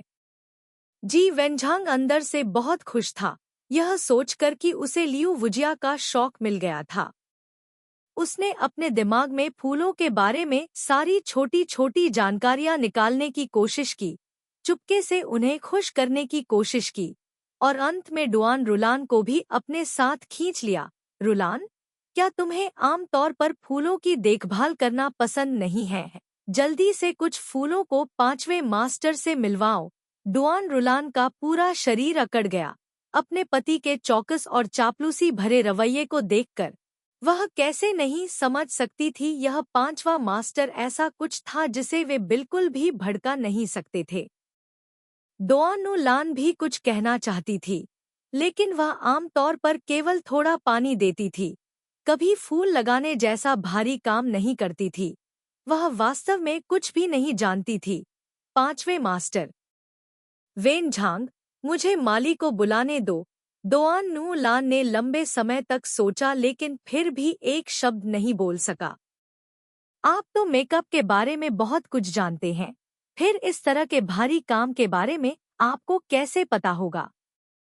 कितना बेकार है। क्या वान चोंग के दिल में थोड़ी घृणा थी? पैसे खर्च करने के अलावा डुआन रुलान और क्या कर सकती थी? वह हर दिन उन महिलाओं के साथ घूमती थी, लेकिन उसने उनसे कुछ क्यों नहीं सीखा? अन्य परिवारों की कौन सी महिला सुंदर और हर चीज में पारंगत नहीं है? वह बहुमत के खिलाफ गई। 20 साल से अधिक समय तक उसने खुद को सुधारने की जहमत नहीं उठाई। महत्वपूर्ण क्षण में कुछ भी काम नहीं आया। जी वेन्झांग ने तुरंत अपनी पत्नी के हाथ को पकड़ लिया, भले ही उसे किसी से नफरत हो। लाई ने डुआन रुलन को देखा। 20 से अधिक वर्षों के लिए विलासिता में रहते थे और इस तरह के अनुरोध को पहले कभी नहीं सुना था। लेकिन उसने अभी अपने चेहरे पर नाराजगी दिखाई ही थी कि लू वुजिया के पीछे खड़ा अंगरक्षक तुरंत आगे बढ़ा, डुआन रुलान के हाथों को उसकी पीठ के पीछे मोड़ दिया और उसे बगीचे में ले गया। तुम लोग क्या करना चाहते हो? जी वेन्झांग कुछ सेकंड के लिए स्तब्ध रह गया, फिर प्रतिक्रिया करते हुए तुरंत अपनी पत्नी को खींचने के लिए आगे बढ़ा। लेकिन किसने सोचा होगा कि जैसे ही उसने अपना हाथ उठाया, उसके सिर के पीछे किसी सख्त चीज को छुआ। जी वेन्झांग कांप उठा और उसने अपना सिर घुमाकर देखा। उसके सिर के पीछे रखी चीज बंदूक की नाल थी। तभी उसने ल्यूकंगो परिवार द्वारा लाए गए अंगरक्षकों पर ध्यान दिया, जिनमें से प्रत्येक के पास गर्म सामान था।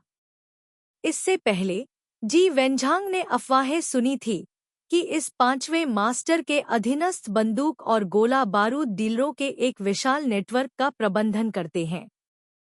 ऐसा लग रहा था कि अफवाहें सच थी। डुआन रुलान ने भी अपने पति पर निशाना साधी हुई चीज देखी। उसकी कमर भी किसी चीज को छू गई। बिना अपना सिर नीचे किए वह अनुमान लगा सकती थी कि वह क्या था। डुआन रुलान के साथ पहले कभी ऐसा व्यवहार नहीं हुआ था। उसका पूरा शरीर एक पल में कांप उठा। जाओ, बाद में बारिश होगी और हम देर से पहुंचेंगे, ल्यूकंगुगिया बहुत दयालुता से बोले। उन्होंने बौद्ध मालाओं को बजाया, आसमान की ओर देखने के लिए अपना सिर नहीं उठाया, लेकिन उनकी आवाज पुष्टि से भरी थी। अंगरक्षक ने तुरंत डुआन रुलान को दूर ले गया। उसने विरोध करने की हिम्मत नहीं की। तुम भी जाओ, पति और पत्नी एक ही सोच के होते हैं। तुम कैसे खड़े होकर अपनी पत्नी को पीड़ित होते देख सकते हो? उसकी आवाज कोमल और धीमी थी। लू वुजिया ने जी वेन्झांग की पत्थर की मूर्ति जैसी कठोर उपस्थिति को देखा और हल्के से मुस्कुराया। उसे ले आओ। अंगरक्षक ने तुरंत कार्रवाई की। जी वेन्झांग ने संघर्ष करने की हिम्मत नहीं की, जबकि महंगे और सावधानी से बंधे बैग को एक तरफ धकेलते हुए वह घबरा गया। 5वें मालिक, आपका क्या मतलब है? अगर कोई ऐसी बात है जो हमें अपमानित करती है, तो कृपया मुझे माफ करें। 5वें मालिक, अगर आपके पास कोई अनुरोध है, तो बस कह दें, मैं अपनी पूरी कोशिश करूंगा। लू वुजिया को लगा कि उसके शब्द बेहद हास्यास्पद थे। क्या मैंने इसके लिए नहीं कहा था? अगर आपने कहा कि आप अपनी पूरी कोशिश करेंगे, तो मैं किसी को आपकी निगरानी करने के लिए रखूंगा। अगर आप एक बार रुक गए, तो जी कॉरपोरेशन के शेयर का मूल्य 1 अंक कम हो जाएगा। समझे? फूल और खरपतवार को हटा दें। यहाँ कैसा अजीब अनुरोध है। क्या वान चुओंग ने लगभग जोर से गाली दे दी, लेकिन सौभाग्य से उसे अचानक याद आया कि उसके सामने कौन खड़ा था, और उसका पूरा शरीर कांप उठा। ल्यूक परिवार की तुलना में काई परिवार एक बड़े शार्क की तुलना में एक छोटे झींगे की तरह है। इसे एक ही घूंट में निगलना आपके हाथ को मोड़ने जितना आसान है। ल्यूकंगो परिवार की यह धमकी निश्चित रूप से कोई मजाक नहीं है। ध्यान से सोचते हुए क्या वान चोंग ने कुछ और कहने की हिम्मत नहीं की? शायद इसलिए कि बंदूक उसके ठीक बगल में थी। वह ईमानदारी से डुआन रुलान की तरफ चला गया। पहरेदारों ने बागवानी के औजार उनके सामने फेंक दिए। पति पत्नी ने एक दूसरे की तरफ देखा। बंदूक की नली उनके सिर के ठीक बगल में थी, इसलिए उन दोनों के पास खेती के अपरिचित औजार को उठाकर खुदाई शुरू करने के अलावा कोई विकल्प नहीं था। अपने दिल में वे सभी ल्यूकंगो परिवार को कुछ बुरा करने के लिए कोस रहे थे। काई परिवार ने उसे किस बात पर चिढ़ाया? उन्होंने वास्तव में उन्हें फूल और खरपतवार चुनने के लिए मजबूर किया। यह तो बताने की जरूरत नहीं कि इसमें कितना समय लगा। उन दोनों ने पहले कभी इस तरह का भारी काम नहीं किया था।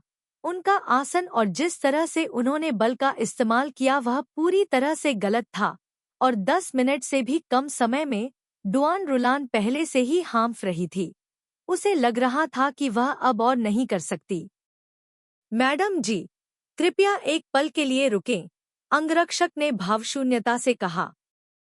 जी वेनझांग ने अचानक अपना सिर उठाया।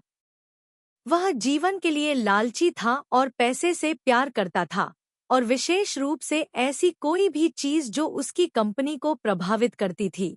उसके चेहरे पर कोई अच्छा भाव नहीं था। उसने तुरंत भौहें सिकोड़ी और चिल्लाया, डुआन रुलान, क्या तुम मुझे फंसाना चाहते हो? जल्दी से मेरे लिए काम करना जारी रखो। डुआन रुलान बेहद दुखी थी, लेकिन अपने पति के चेहरे के भाव से डर गई थी। वह केवल इतना जानती थी कि क्या वान चोंग सौम्य और विनम्र था, लेकिन उसने उसे इस तरह गुस्से में कब देखा था? डोआन नू लान स्वाभाविक रूप से नहीं चाहती थी कि क्या थी कि कंपनी को कुछ हो, इसलिए उसे अपना गुस्सा निगलना पड़ा और मिट्टी खोदना जारी रखना पड़ा। उन दोनों ने लू परिवार के विशिष्ट अतिथियों के स्वागत के लिए सावधानीपूर्वक कपड़े पहने थे, और उन्होंने जो कपड़े पहने थे वे सभी ब्रांडेड लग्जरी सामान थे। लेकिन कुछ देर की कड़ी मेहनत के बाद उनके कपड़े कीचड़ से सने हुए थे, गंदे और मैले थे। लू वो परिवार ने जोड़े को उदासीनता से देखा, अपने सिर झुकाए और लू शिंगझो से कहा, किसी को डॉकटेल घास लाने के लिए कहो। इसे खोदने के बाद वे इसे लगाना जारी रख सकते हैं। लू शिंगझो दंग रह गया। अभी अभी लू वो परिवार ने कहा था कि डुआन रुलान इन प्रसिद्ध फूलों के लायक नहीं है, इसलिए उन्होंने उसे उन्हें उखाड़ने के लिए कहा, और अब उसने उसे डॉकटेल घास लगाने के लिए कहा। क्या इसका मतलब यह नहीं था कि डुआन रुलान केवल खरपतवार के लायक थी? दूसरों को मौत के घाट उतारने वाले उनके पांचवें मास्टर वास्तव में सबसे दुर्जय हैं। लू शिंगझो दिखावा करने ही वाला था जब विला के सामने के दरवाजे से एक संदिग्ध आवाज आई। वे क्या कर रहे हैं? पांचवें मास्टर लू ने ऊपर देखा। सीयू दरवाजे पर खड़ा था और इधर उधर देख रहा था। ऐसा लग रहा था कि उसने शोर सुना और बाहर भाग गया। उसने तुरंत भौहें सिकोड़ी। छोटी लड़की का शरीर ठीक नहीं था, और उसने केवल एक ड्रेस पहन रखी थी। क्या उसे सर्दी लगने का डर नहीं था?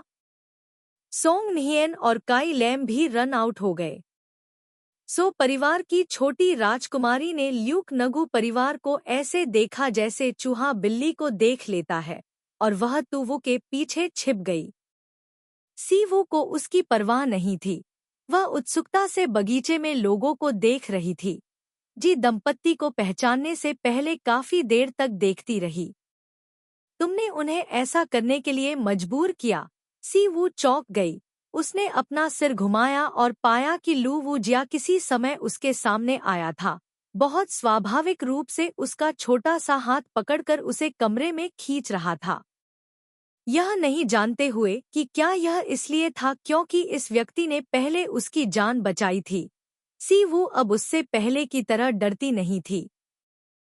हालांकि हर बार जब वह लू वू जिया के चारों ओर काली आभा देखती थी तो वह अभी भी थोड़ी डरी हुई थी, लेकिन कम से कम वह सामान्य रूप से बात कर सकती थी। यहाँ तक कि खुद तुवु को भी यह एहसास नहीं हुआ कि उसके साथ बात करने का तरीका कम औपचारिक और ज्यादा अनौपचारिक हो गया था। उन्होंने जो किया वह ऐसा था जैसे वे बहुत कठोर हो रहे थे और सुंदरता को बर्बाद कर रहे थे। क्या बर्बादी थी? तुवु को इस बात की उत्सुकता थी कि इस जोड़े ने ऐसा क्या कहा जिससे पांचवें गुरु लू ने उन्हें व्यक्तिगत रूप से दंडित किया। इसलिए उसने अपनी आस्तीन हिलाई और उससे पूछा। कोमल छोटा हाथ उसे जाने नहीं दे रहा था और उसकी हथेली से रगड़ रहा था। पांचवें गुरु लू एक पल के लिए चुप हो गए और अंत में जवाब दिया, तो वे जो फूल तोड़कर लाए हैं उन्हें गमले में डाल दो।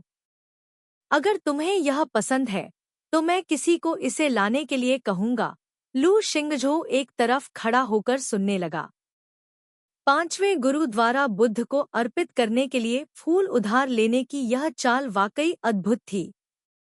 हालांकि जी दंपत्ति को मौत की तलाश करना पसंद था। ये प्रसिद्ध फूल भी बहुत कीमती थे।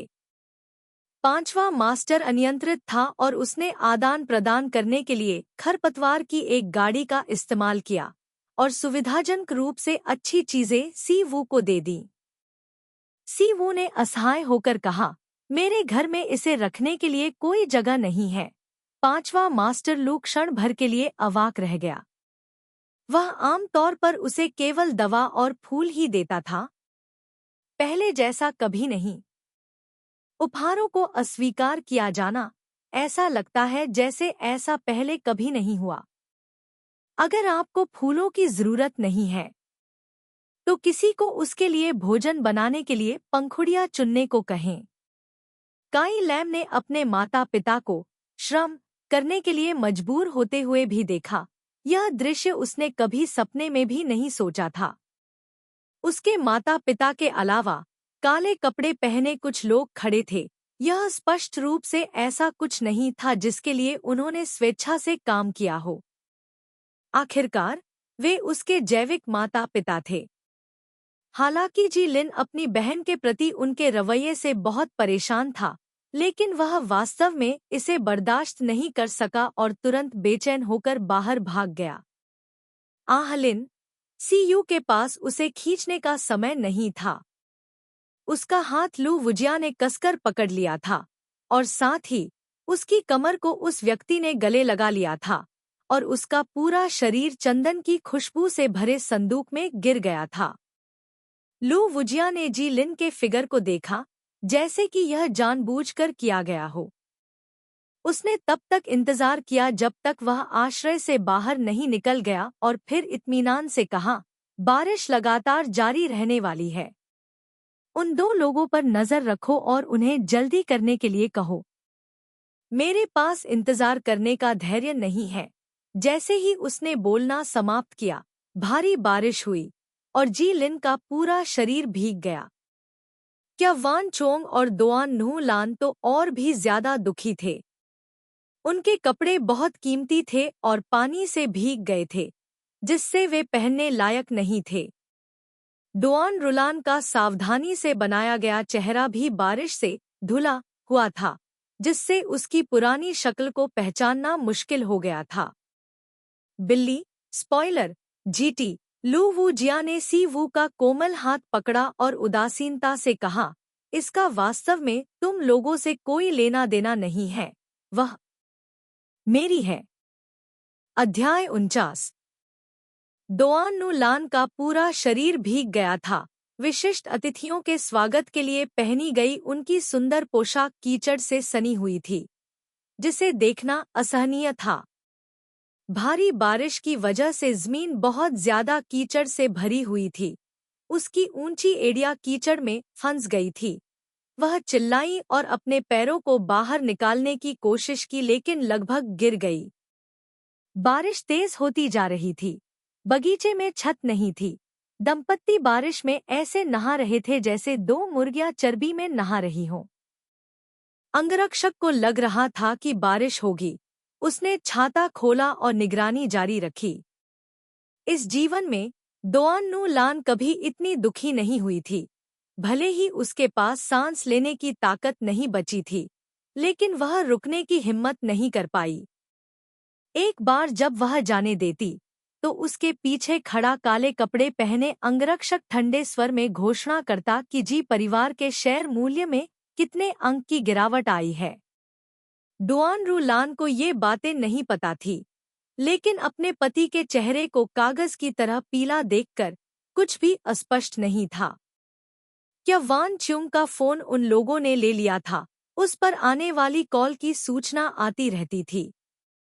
अंगरक्षक ने जानबूझकर उनके सामने खड़ा होकर स्पीकर फोन चालू कर दिया। जी वेंझांग ने सहायक को यह रिपोर्ट करते हुए सुना कि उनके शेयर की कीमत तेजी से गिर रही है। निदेशक मंडल सभी गर्म कोयले पर बैठे हैं। अध्यक्ष जल्दी से सभी को शांत करने के लिए कंपनी में गए। वह जितना सुनता उसका दिल उतना ही पसीजता, लेकिन चारों तरफ से बंदूकें उस पर तान दी गई थी। वह न केवल हिल सकता था, बल्कि जवाब भी नहीं दे सकता था। अंत में अंगरक्षक ने दृढ़ता से फोन रख दिया और ठंडे स्वर में कहा, श्री जी, बिना किसी बात की चिंता किए आपको इस मामले को खत्म कर देना चाहिए। जितना अधिक आप देरी करेंगे, उतना ही अधिक नुकसान होगा। जी वेंझांग वास्तव में बेहोश होना चाहता था। उसका पूरा शरीर निराशा में डूबा हुआ था। यह सब उसकी कड़ी मेहनत थी। क्या वान च्वोंग ने दोआन नु लान को आग्नेय दृष्टि से देखा? वह ल्यूक परिवार के खिलाफ विद्रोह करने की हिम्मत नहीं कर पाया, इसलिए उसने सारी जिम्मेदारी अपनी पत्नी पर डाल दी। यह सब इस महिला की वजह से था। वह एक छोटा सा काम भी नहीं कर सकती थी। क्या यह सिर्फ जमीन खोदना नहीं था, और वह अभी भी वहां खड़ी थी और कठिनाई के बारे में शिकायत कर रही थी? क्या बकवास है। दोआन नु लान भी इसे बर्दाश्त नहीं कर सकी। उसकी नज़र में यह सब इसलिए था क्योंकि उसका पति अयोग्य था।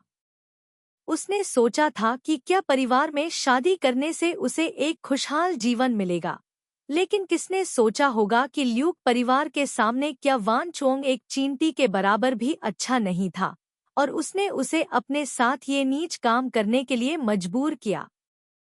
कितना असहाय व्यक्ति। इस समय जी दंपति के विचार एक जैसे थे। उन्होंने आधे दिन तक कड़ी मेहनत की। सुबह से शाम तक बारिश एक बार भी नहीं रुकी। पहले दोआन न्हू को दिखावा करना पसंद था, इसलिए उसने एक पूरा फूलों का बगीचा लगाने के लिए किसी को काम पर रखा था। अब वह वाकई समय में वापस जाना चाहती है और खुद को दर्दनाक थप्पड़ मारना चाहती है। उसे इस बात की परवाह नहीं थी कि ये फूल कितने महंगे थे। उन्हें तोड़ने के बाद उसने उन्हें एक तरफ फेंक दिया। उनके द्वारा पूरे बड़े प्रांगण को साफ करने की प्रतीक्षा करते हुए उनकी कमर और पीठ दर्द कर रही थी। वे जमीन पर लेटे हुए थे, उठने को तैयार नहीं थे। काले कपड़े पहने अंगरक्षक बीजों का एक थैला लेकर आया और भावशून्यता से कहा, तुम दोनों। पांचवें मास्टर ने आदेश दिया है कि इन सभी बीजों को बाहर निकालने के बाद इन बीजों को बो। दोआन नु लान लगभग बेहोश हो गई। उसकी बाहें इतनी थक गई थी कि वह उन्हें ऊपर नहीं उठा सकती थी। उसके चेहरे पर यह पता नहीं चल रहा था कि यह आंसू थे या बारिश। क्या आप हमें थोड़ी देर आराम करने दे सकते हैं? मैं वास्तव में ऐसा नहीं कर सकती। जैसे ही उसने बोलना समाप्त किया, काले कपड़े पहने अंगरक्षक ने अपनी बंदूक उठाई और बहुत सटीकता से दोआन नु लान के पैर के ठीक बगल में गोली चला दी। वह कुछ सेकंड के लिए स्थिर खड़ी रही, सांस फूलने लगी, एक शब्द भी बोलने की हिम्मत नहीं जुटा पाई। मैडम काई, अगर आप आराम करना चाहती हैं, तो हमेशा के लिए आराम करें। बंदूक सीधे उस पर निशाना साधी गई थी। दोआन नु लान का पूरा शरीर कांप उठा। इन लोगों ने वाकई हिम्मत की। उसके दिल में डर भर गया।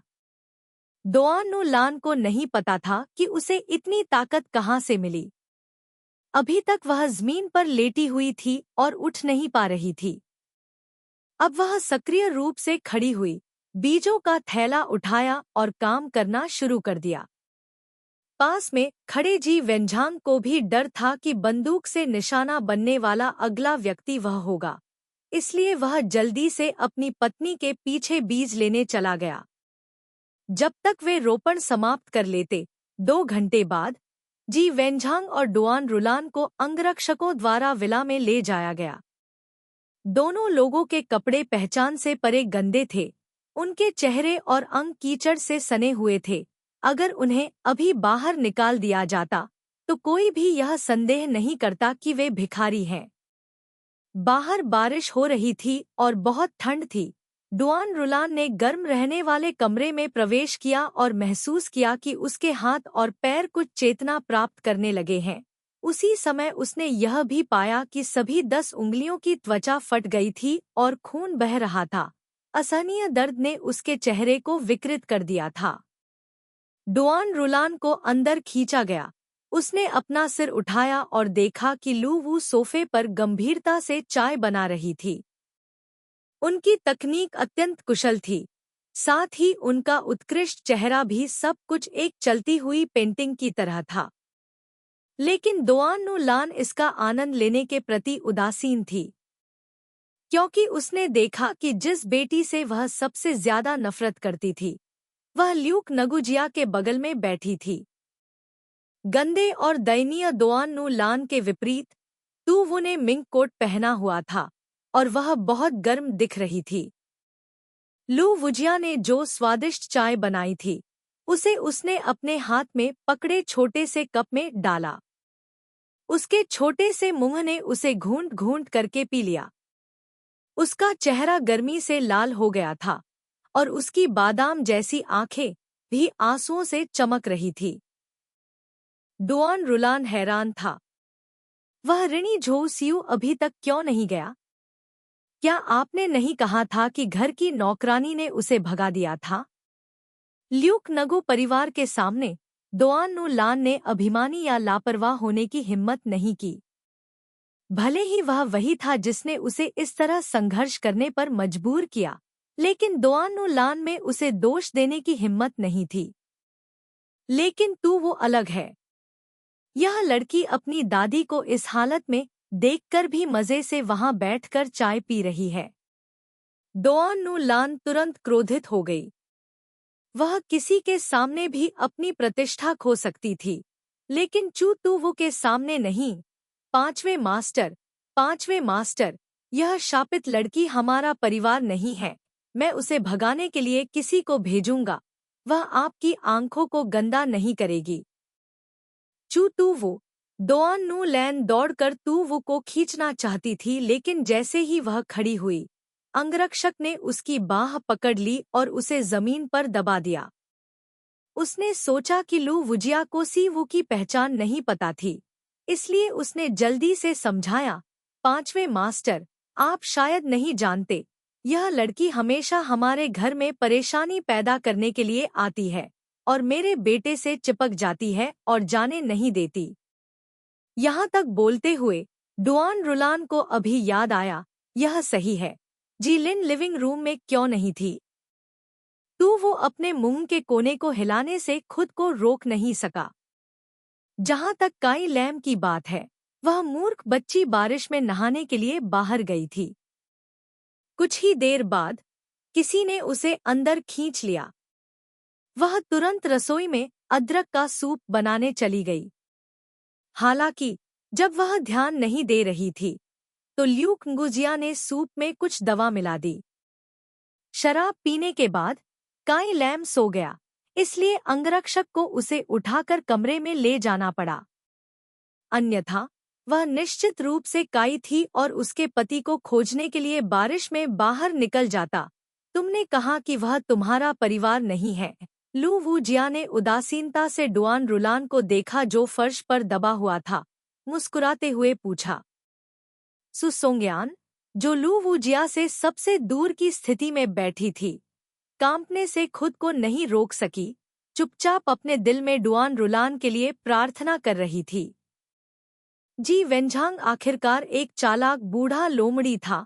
वह लू वुजिया की मुस्कान में खतरनाक सांसों को महसूस कर सकता था, लेकिन इससे पहले कि वह समझाने के लिए अपना मुंह खोल पाता, डुआन रुलान ने बहुत निश्चितता के साथ जवाब दिया, यह सही है, मैं उसके जैसे कई लोगों से मिला हूँ।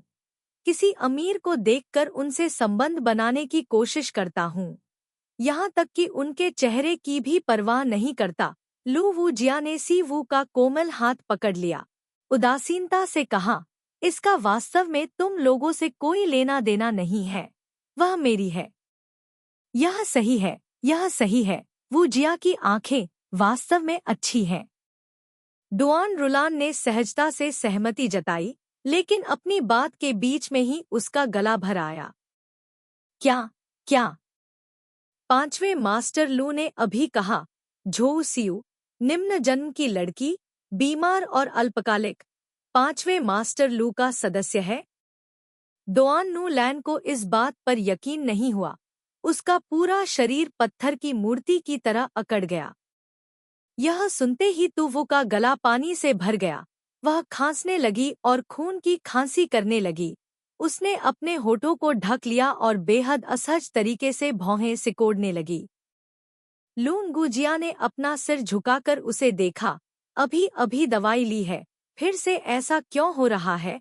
बोलने के बाद उसने उसकी नब्ज जांचने के लिए उसका हाथ पकड़ना चाहा, तो वो ने अपने दोनों हाथों और पैरों का इस्तेमाल करके पीछे छिपने का प्रयास किया, ताकि महान शैतान राजा के हाथ से बचा जा सके जो उसकी ओर बढ़ रहा था।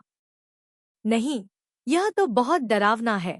वह ल्यूक परिवार की सदस्य कब बनी? लू वुजिया बहुत दुखी था जब उसने सीवू के प्रतिरोध को देखा। उसने निर्णायक रूप से उसके पतले टखने को पकड़ लिया और उसे पीछे खींच लिया। उसे अपनी बाहों में पकड़ लिया, धीरे से और सावधानी से उसे ताजा खून पोंछने में मदद की। तुम क्यों भाग रही हो? मैं तुम्हें दोष नहीं देना चाहता। वह अंतरंग क्रिया डुआन रुलान की आंखों में उतर गई। यह उसके सिर पर लकड़ी के हथौड़े से वार करने जैसा था, जिससे उसे चक्कर आ रहा था। चूसी वो, इसका लू वुजिया से क्या लेना देना है? असंभव। ल्यूक नगुजिया जैसे उच्च पद का व्यक्ति इस दुबले पतले भूत को कैसे महत्व दे सकता है? क्या वान च्वोंग भी बुरी तरह डर गया था, लेकिन वह दोआन नु लान की तुलना में अधिक सतर्क था। ठंडा पसीना तुरंत उसकी पीठ से नीचे बहने लगा। वह यह नहीं भूला कि वह बस इस लड़की को भगाना चाहता था। ल्यूक मू परिवार निश्चित रूप से तूवू की रक्षा कर रहा था। यहाँ तक कि अभी अभी की गई क्रोधित करने वाली विनती भी सिर्फ इस लड़की को नाराज होने से रोकने के लिए थी। जी वेंझांग को याद आया कि उसकी पत्नी ने एक बार कहा था कि यह लड़की झोउ सिउ हमेशा जी लिन को परेशान करती रहती है, चाहती है कि वह उसे उसकी जगह बताए और पीछे हट जाए। उस समय जी वेंझांग को लगा कि यह सिर्फ एक छोटी सी बात है, इसलिए उसने और कुछ पूछने की जहमत नहीं उठाई। डुआन रुलान को जो करना था करने दिया। अब जब उसने इसके बारे में सोचा, तो वह वास्तव में मौत को आमंत्रित कर रही थी। बहुत बढ़िया, पता चला कि यह सब उस मूर्ख महिला दोआन नु लान के कारण ही हुआ था। क्या वान च्युंग ने हांफते हुए कहा। उसकी आंखें ऐसी लग रही थी जैसे वह दोआन नु लैन को निगल जाना चाहता था। अगर उसे भी पकड़कर नहीं रखा गया होता, तो वह उसे थप्पड़ मार देता। उसने न केवल परेशानी खड़ी की बल्कि उसे भी फंसा दिया। पांचवें मास्टर, नहीं, मिस झो, माउंट ताई को न देख पाना हमारी गलती है। मैं नुह लैन की ओर से माफी मांगता हूँ। मुझे उम्मीद है कि आप नरमी बरतेंगे और उसे एक बार माफ कर देंगे। क्या वान चोंग लचीला था और कारण जानता था, इसलिए वह तुवु से भीख मांगने चला गया। पहले उसके अभिमानी रूप के विपरीत उसका वर्तमान रवैया बेहद विनम्र था। दोआन नु लान ने अपने पति की डरपोक बातें सुनी। उसका पूरा शरीर ऐसा महसूस कर रहा था जैसे वह किसी सपने में हो। नहीं, वह शापित कर्जदार जिसे वह हमेशा नीची निगाह से देखती थी, वह कब इतना बदल गया कि उसे ऊपर देखना पड़ा? डुआन रुलान को कुछ समझ में नहीं आया और न ही वह समझना चाहती थी। लू वुजिया ने उन पर एक नज़र भी नहीं डाली। उसने सीवू पर ध्यान केंद्रित किया और उसके कान में फुसफुसाया, देखो, उन्हें मजबूरन तुम्हें सम्मान देना पड़ा। क्या वे खुश हैं, सीवू? बेशक वे खुश थे। अगर यह अमीर आदमी उसे इतनी कसकर गले नहीं लगाता तो वह और भी खुश होती। सीवू ने कुछ कहने की हिम्मत नहीं की, लेकिन लू वुजिया उसके चेहरे के भाव से अंदाजा लगा सकता था। उसने हंसते हुए उसके मुलायम लंबे बालों को सहलाया और धीरे से कहा, ऐसा लगता है कि तुम अभी भी संतुष्ट नहीं हो। डुआन रुलान और जी वेंझांग, जिंगझो, ल्यूक ngू परिवार ने ल्यूक तिन्ह चाउ से पूछा, मैंने सुना है कि काई परिवार ग्यांग थान के पश्चिम में एक जमीन के टुकड़े के लिए सफलतापूर्वक बोली लगाने वाला है। ल्यूक तिन्ह चाउ ने सिर हिलाया। हाँ, लोग कहते हैं कि जो भी उस जमीन के टुकड़े का मालिक होगा, वह ग्यांग थान का राजा बन जाएगा। कई कंपनियां अपने शिकार की प्रतीक्षा कर रहे बाघों की तरह होती हैं। कई परिवार सबसे शक्तिशाली प्रतिस्पर्धी है। यह जल्दी नहीं होगा। पांचवें मास्टर लू मुस्कुराए। आप इसे रख लें। इसे मेरी ओर से एक उपहार माने।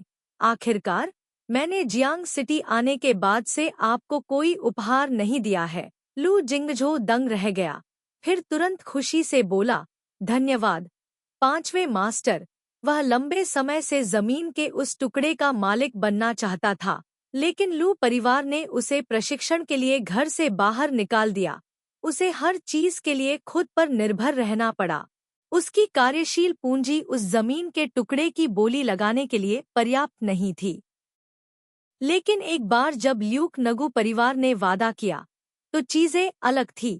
यहाँ तक कि उसके पिता ने भी कुछ कहने की हिम्मत नहीं की। जी वेनझांग का चेहरा पीला पड़ गया। वह लगभग गिर पड़ा। यह खत्म हो गया, यह खत्म हो गया। उसे यह प्रोजेक्ट मिलना ही चाहिए। इसके लिए उसने निदेशक मंडल की आपत्तियों को भी नजरअंदाज कर दिया। अगर यह विफल हो गया, तो निदेशक मंडल में मची अफरा तफरी का जिक्र ही नहीं, कंपनी का वित्त भी हमेशा के लिए खत्म हो जाएगा। जी ग्रुप को निश्चित रूप से बहुत नुकसान होगा। तू वो को कुछ समझ नहीं आया और उसने लू वू जिया से धीमी आवाज में पूछा, मैंने यह तो नहीं कहा कि मैं संतुष्ट नहीं हूँ, है न? लू वू जिया ने उसका हाथ पकड़ लिया। उसके हाव भाव में कोई बदलाव नहीं आया। तुम कहती हो। वैसे भी उसने निश्चित रूप से गलतफहमी नहीं की। तू वो, जब तक तुम खुश हो अपना लक्ष्य हासिल करने के बाद। ल्यूक ngू परिवार ने तुरंत तू वो को ले लिया। ल्यूक परिवार की कार सीधे दरवाजे पर चली गई, इस बात की परवाह किए बिना कि यह किसका घर था। हालांकि अभी भी बारिश हो रही थी। सी वू को पानी की एक भी बूंद नहीं मिली। महान हत्यारा गायब हो गया और सुसोंग्यान ने भारी सांस लेने की हिम्मत की। उसका दिल डर से भर गया और उसने अपनी छाती थपथपाई। जी दंपत्ति की दुखद स्थिति उसकी आंखों में गहराई से उकेरी गई थी। सौभाग्य से वह समय रहते इसे संभालने में काफी समझदार थी, अन्यथा उसका भी आज जैसा ही हश्र होता। पूरे दिन जमीन खोदने के बाद भी कंपनी को घाटा हुआ। बस इसके बारे में सोचना ही दुखद था। इसलिए सोंग धियन ने जमीन पर बैठे जोड़े को देखा, चुपचाप उन्हें सोफे पर बैठने में मदद की। वह ज्यादा देर तक रुकने की हिम्मत नहीं कर पाई। काम खत्म किया और सामान पैक करके भाग गई। उसे फिर भी वापस जाना पड़ा और परिवार के बुजुर्गों को बताना पड़ा कि श्रीमती काई ने श्री ल्यूक ngू को नाराज कर दिया था। पलक झपकते ही सभी लोग चले गए और विला में पुनः शांति छा गई। काई वैन चोंग बहुत देर तक बैठा रहा, फिर उसे अपनी बाहों और पैरों में कुछ ताकत महसूस हुई। सबसे पहले उसने दोआन नू लैन को थप्पड़ मारा। देखो तुमने क्या अच्छा काम किया। जी वेनझांग की आंखें लाल थीं। उसकी आवाज घृणा से भरी हुई थी। डुआन रुलान, महाजोंग खेलने के लिए बाहर जाने के अलावा तुम और क्या कर सकते हो? अब तुम घर में मुसीबत ला रहे हो। मैंने तुमसे शादी की क्योंकि मेरा दिमाग पानी से भरा हुआ था। डुआन रुलान कुछ सेकंड के लिए स्तब्ध रह गई, फिर प्रतिक्रिया करते हुए अपने पति को देखती रही जो हमेशा से ही सौम्य और दयालु रहा था। जी वेनझांग, तुमने मुझे मारने की हिम्मत की। जी वेनझांग ने व्यंग्य किया। मैं हिम्मत क्यों नहीं करूंगी? तुमने बिना किसी कारण के मेरा मान सम्मान खो दिया और मेरे बड़े प्रोजेक्ट को बर्बाद कर दिया। अगर तुमने झो सियू को नाराज नहीं किया होता तो लू वो परिवार दस्तक दे देता। तुम्हें पता है तुमने अपने दिल में क्या अच्छा काम किया? क्या तुम उन बातों से सहमत नहीं थे?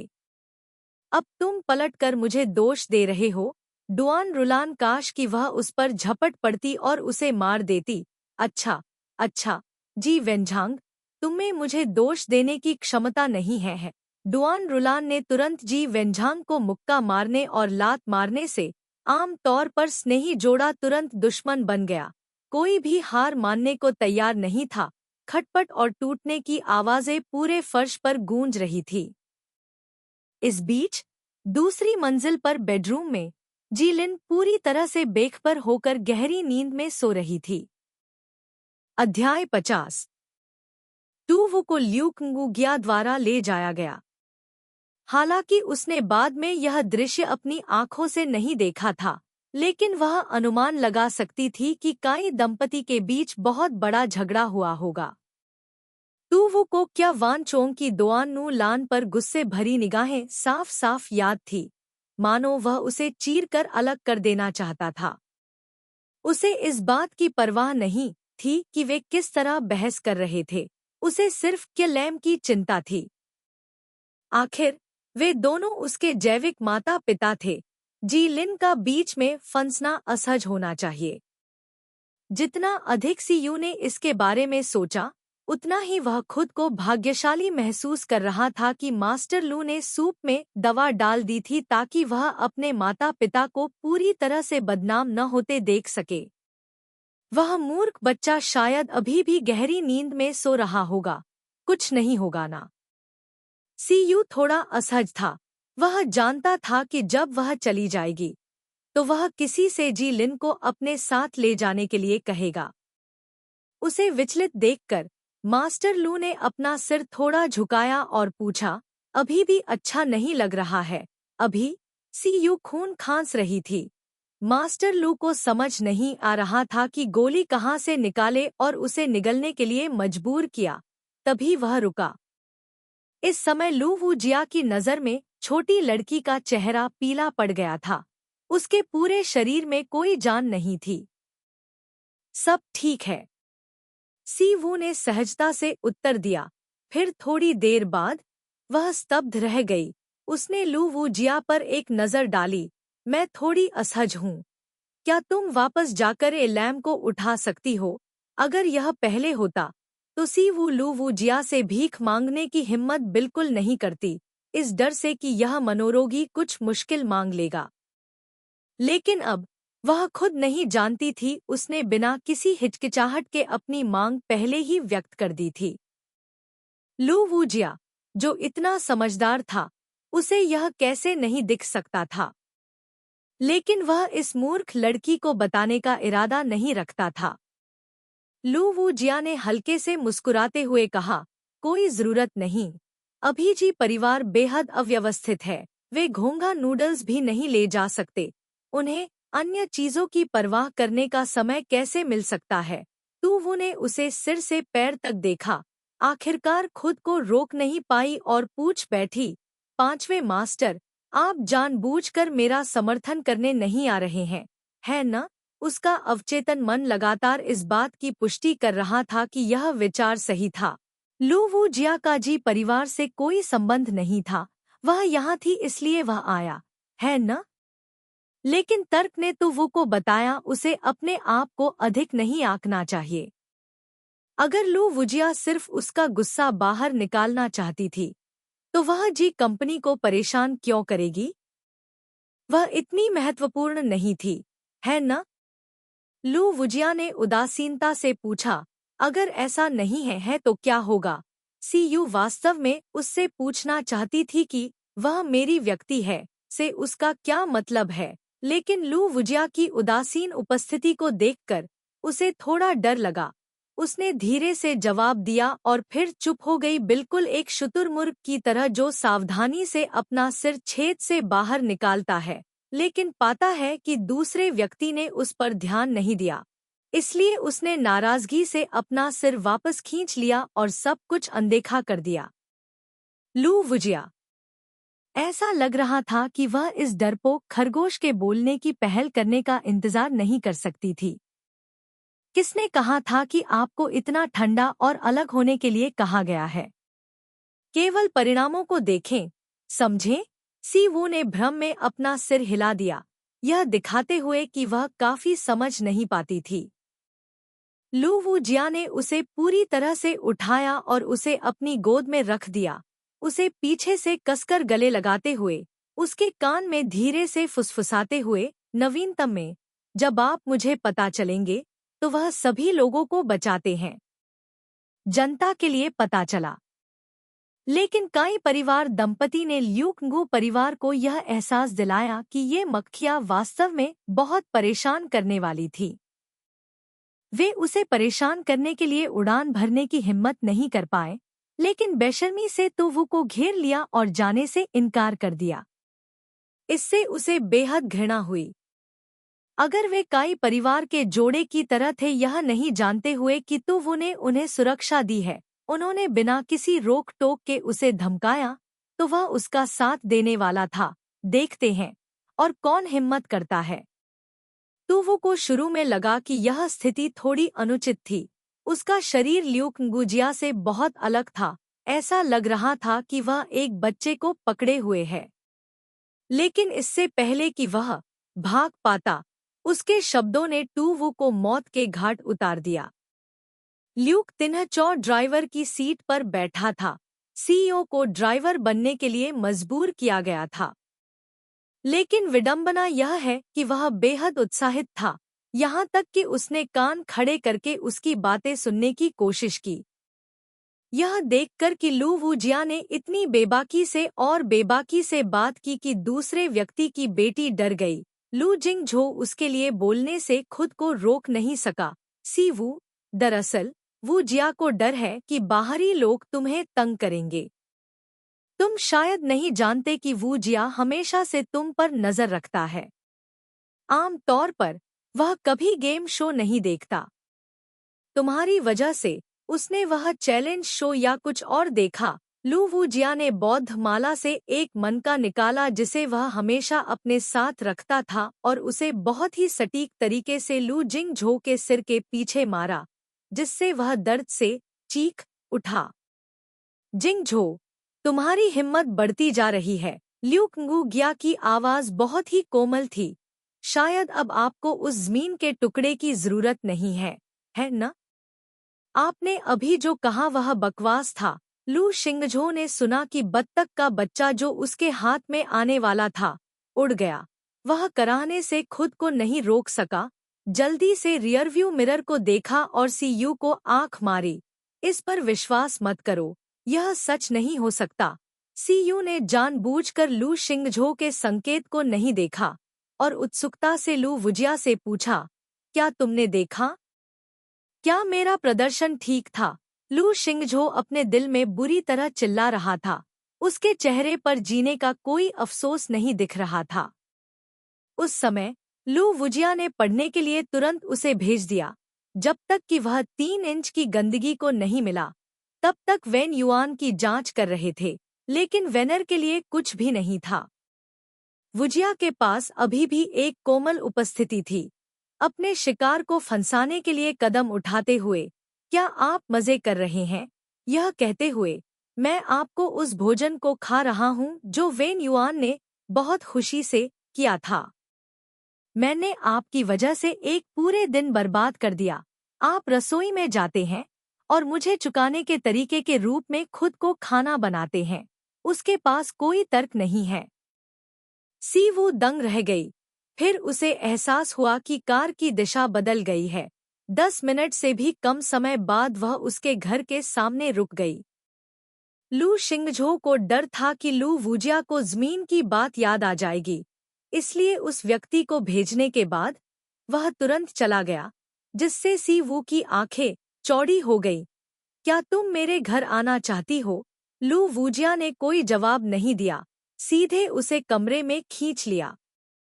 ल्यूकंगुजिया ने तुवु को अचंभित अवस्था में रसोई में ले जाया। तभी उसे एहसास हुआ कि यह कोई सपना नहीं था।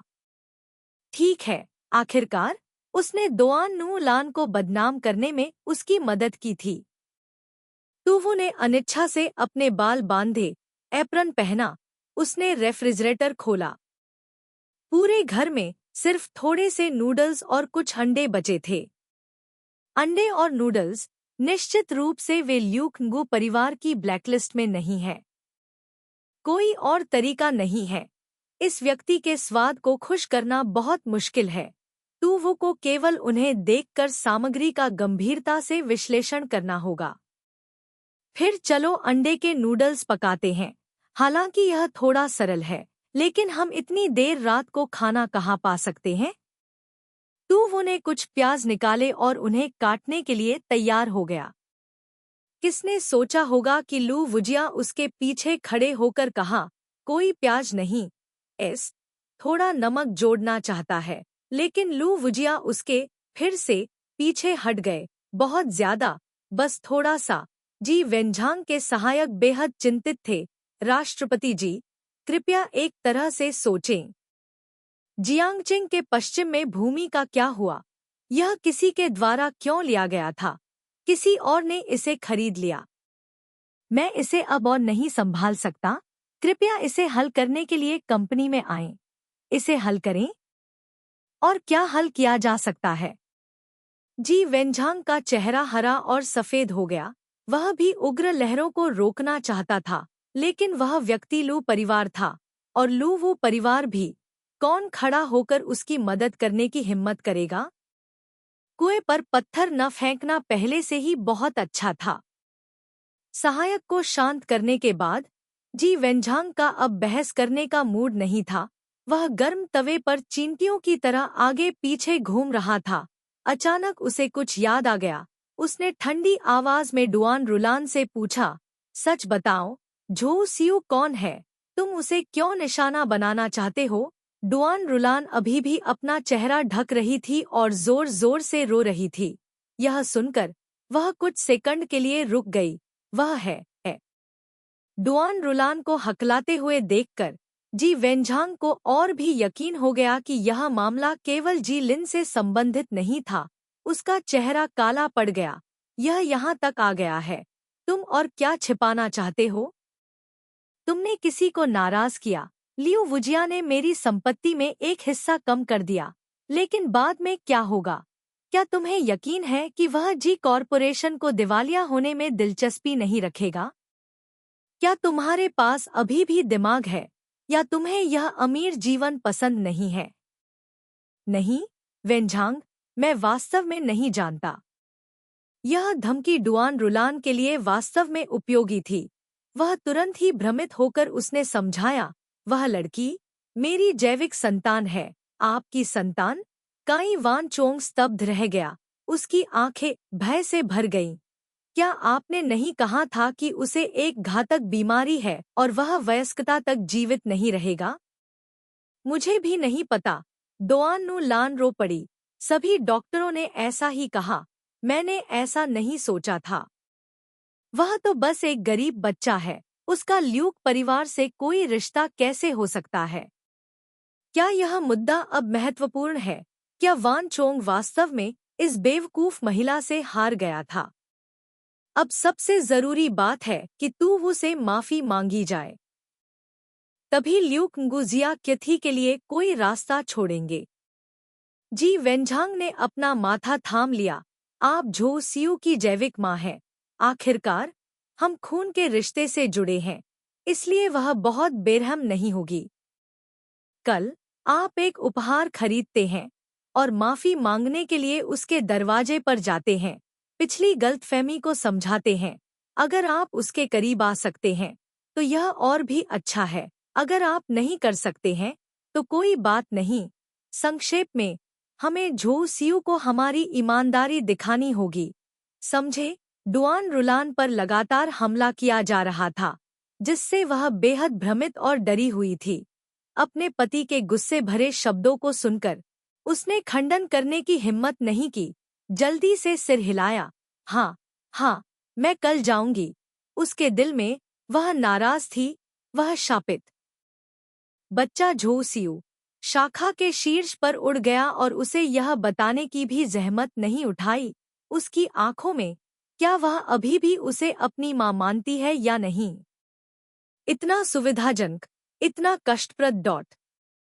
वे दोनों अपनी इस मुश्किल से बाहर निकलने का रास्ता ढूंढने की कोशिश कर रहे थे, लेकिन उन्हें यह एहसास नहीं हुआ कि काई लैम कुछ देर से सीढ़ियों पर खड़ी होकर उनकी बातें सुन रही थी।